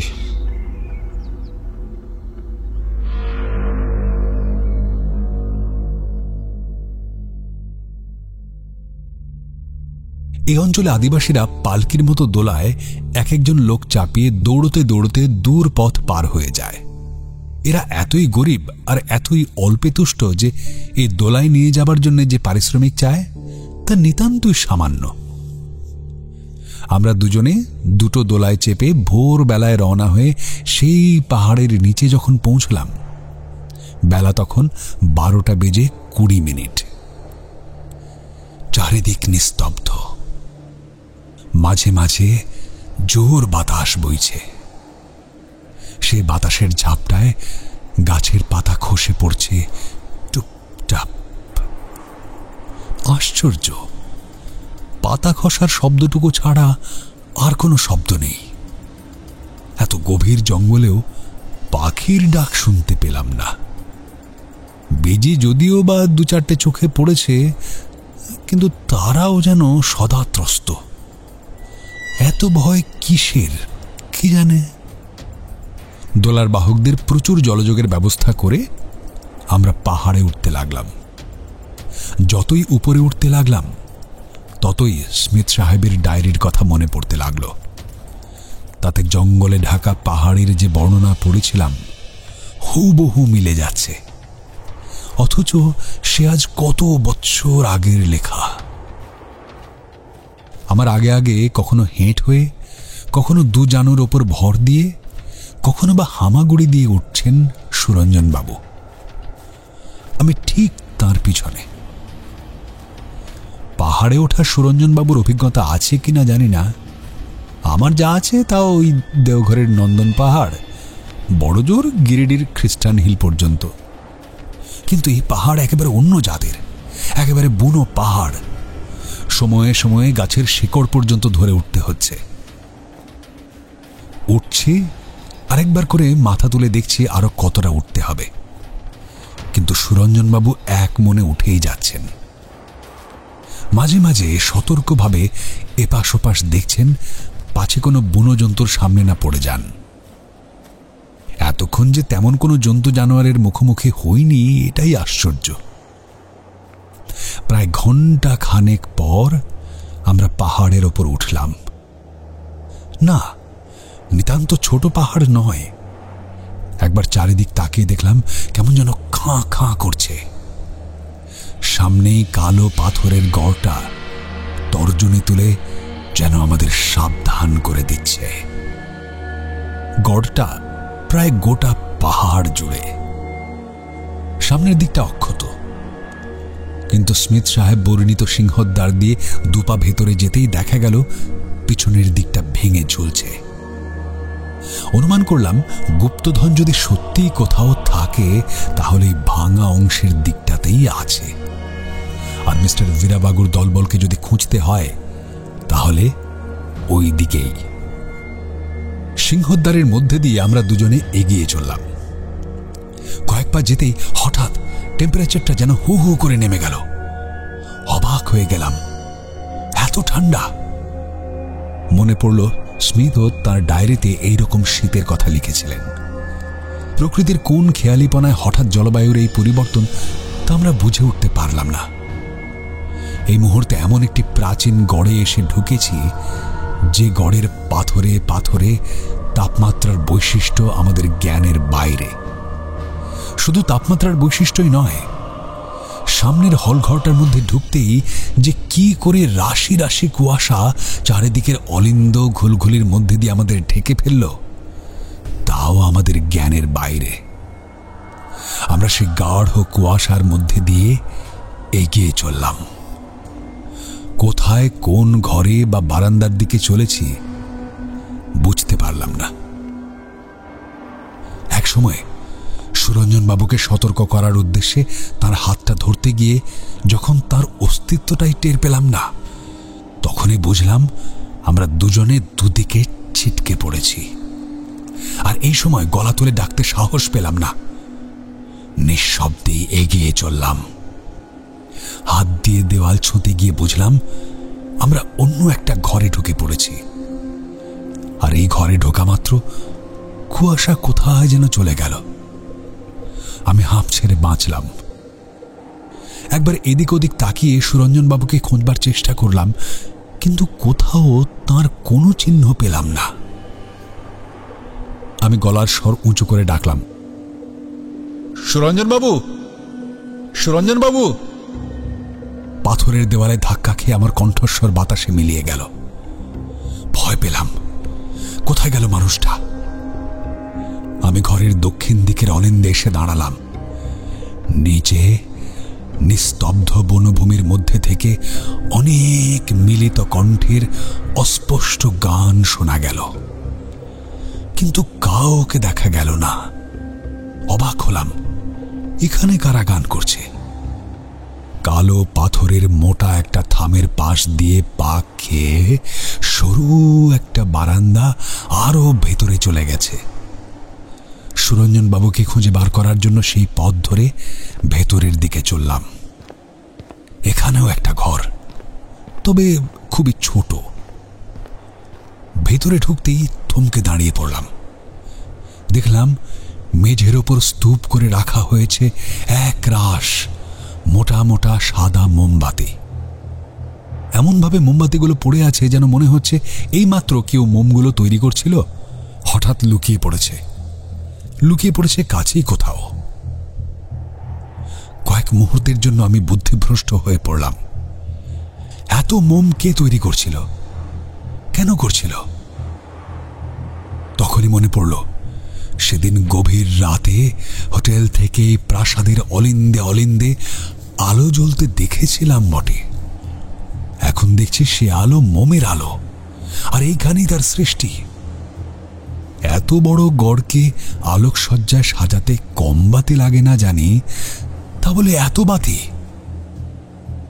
কিন্তু যাক সে কথা। প্রশ্ন এখন, কে এই বাতি তৈরি করছিল? শহর জনপদ থেকে দূরে এই পরিত্যক্ত নির্জন প্রাসাদে নিশ্চয় কোনো সাধারণ মানুষ একদিনে এত মোম তৈরি করতে পারে না। এখানকার স্থানীয় বাসিন্দা ছাড়া কোনো একজনের পক্ষে এত মোম তৈরি করা তো সম্ভব নয়। তিনি যিনিই হন, এতক্ষণ এক মনে সেই কাজটি করছিলেন। হঠাৎ অবাঞ্ছিত বাধা এসে পড়ায় তিনি আত্মগোপন করে আছেন। আত্মগোপন করার জন্য তিনি বেশি দূরে সরে যেতে পারেননি। কাছেই কোথাও অন্ধকারে ঘাপটি মেরে আছেন, যে কোনো মুহূর্তে ঘাড়ের ওপর লাফিয়ে পড়তে পারেন। একথা মনে হতেই আমার সারা গায়ে কাঁটা দিয়ে উঠল। আমি তাড়াতাড়ি দরজার দিকে দুপা পিছিয়ে এলাম, আর তখনই খুব কাছে শব্দ হলো। চমকে উঠলাম। না, সাপের গর্জন নয়, কোনো জন্তুর চাপা রোষ নয়। এ যেন কোনো অপার্থিব জীবের ক্রুদ্ধ শ্বাসক্রিয়া। কাছে, খুব কাছে। আমি প্রাণ ভয়ে ঘর থেকে বেরিয়ে এলাম, তারপর ছুটতে লাগলাম। ছুটছি, ঠিক কোন দিকে যাচ্ছি জানি না। একমাত্র লক্ষ্য এই ঘর থেকে বেরিয়ে যাবার পথ খোঁজা। সরু বারান্দা, প্রত্যেকটা বারান্দার শেষে একটা করে ঘর। হঠাৎ একটা ঘরের সামনে এসে দাঁড়িয়ে পড়লাম। কে একজন বন্ধ দরজার গায়ে ঠেসান দিয়ে দাঁড়িয়ে আছে। এগিয়ে যেতেই চমকে উঠলাম, সুরঞ্জনবাবু সাড়া দিলেন না। কেমন একরকম আমার দিকে তাকিয়ে রইলেন। এ আবার কি? আমি দু হাতে ধরে তাকে নাড়া দিলাম, সুরঞ্জনবাবু। এতক্ষণে যেন চমক ভাঙল তার। দু চোখ লাল, কপালের একটা শির ফুলে উঠেছে। বোঝা যায় একটা প্রচন্ড মানসিক চাপে শিরটা ফুলে উঠেছে। আমার দিকে তাকালেন। জিজ্ঞেস করলাম, কি হয়েছে? উনি পক্ষাঘাতগ্রস্ত রোগীর মতো বিকৃত স্বরে শুধু উচ্চারণ করলেন, যুবরাজ। কোথায়? উনি হাত দিয়ে বন্ধ দরজাটা দেখিয়ে দিলেন। আমি বুঝলাম এ নিশ্চয় মানসিক বিকার, নইলে কতকাল আগের সেই ছেদি রাজ পরিবারের হতভাগ্য যুবরাজ তিনি কি করে থাকবেন ওই ঘরে? জীবিত তো নয়, মৃত অবস্থাতেও থাকা সম্ভব নয়। তাহলে কি দেখে সুরঞ্জনবাবুর মতো লোক বলতে পারছেন যুবরাজ পাশের ঘরেই আছেন? এক ধাক্কায় খুলে ফেললাম শাল গাছের কাঠ দিয়ে তৈরি দরজা। ছোট ঘর, যেন কয়েদখানা। একটা পুরনো ভাঙা খাট, তারই সামনে থকথক করছে তাজা রক্ত। আর কিছু নেই। কোথায় যুবরাজ? আমি সুরঞ্জনবাবুর গা ধরে ঝাঁকানি দিলাম। উনি রক্ত দেখিয়ে বললেন, ওই তো পুরো হয়ে পড়ে আছেন। ভুল, শুধু চোখেরই ভুল নয়, মনেরও ভুল। সুরঞ্জনবাবু তখনও অপ্রকৃতিস্থ। সেই অবস্থায় তাকে ধরে ধরে কোনো রকমে বাইরে নিয়ে এলাম। বাইরে বেরোতেই সুরঞ্জনবাবু হঠাৎ যেন সুস্থ হয়ে উঠলেন। খুব খুব বেঁচে গেলাম সোমেশ্বর বাবু। আমিও। এবার তাড়াতাড়ি ফেরার পালা।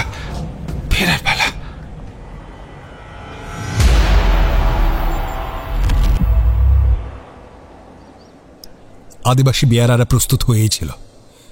দোলায় উঠবার আগে সুরঞ্জনবাবুকে বললাম, কিন্তু যে উদ্দেশ্যে আমাদের আশা, বীরাবাগুদের দেখা পেলেন? সুরঞ্জনবাবু মাথা নাড়লেন। না, তবে প্রাসাদের মধ্যে থেকেও অনেক নিচে আমি মিলিত কণ্ঠে গান শুনেছি। হ্যাঁ, অস্পষ্ট মনে হচ্ছিল যেন ওদেরই গলা। গান ওরা গাইছিল? আমার কিন্তু তাই মনে হয়েছিল। 4 দিন ধরে এখানে থেকে বেঁচেও যদি থাকেন, গান করতে যাবেন কিসের আনন্দে? তা বলতে পারবো না, তবে মিলিত গলায় গান গাইতে শুনেছিলাম। আদিবাসী বেয়ারা দুজন আমাদের কথা শুনে বলল, আরে হ্যাঁ, সাহেবরা 7 জনা মিলে সে তখন থেকে লেচে আর গেয়েই যাচ্ছে। কোথায়? কোন দিকে? ও যে পাহাড় দেখছেন, ও পাহাড়ের ঠিক পিছনে। ওরা কি মদ খেয়ে নাচ্ছে? না বাবু, বোধহয় পাগল হয়ে গেছে। শুনলাম 4 দিন ধরে খালি লেচেই যাচ্ছে। হে, কি কোনো মানুষ পারে? হ্যাঁ, বলেই কাঁধে দোলা তুলে নিল। বললাম, ওদের সঙ্গে একবার দেখা করলেন না?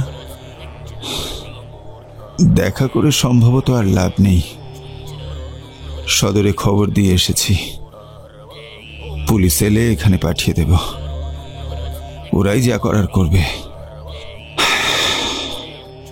আমাদের কাজ শেষ।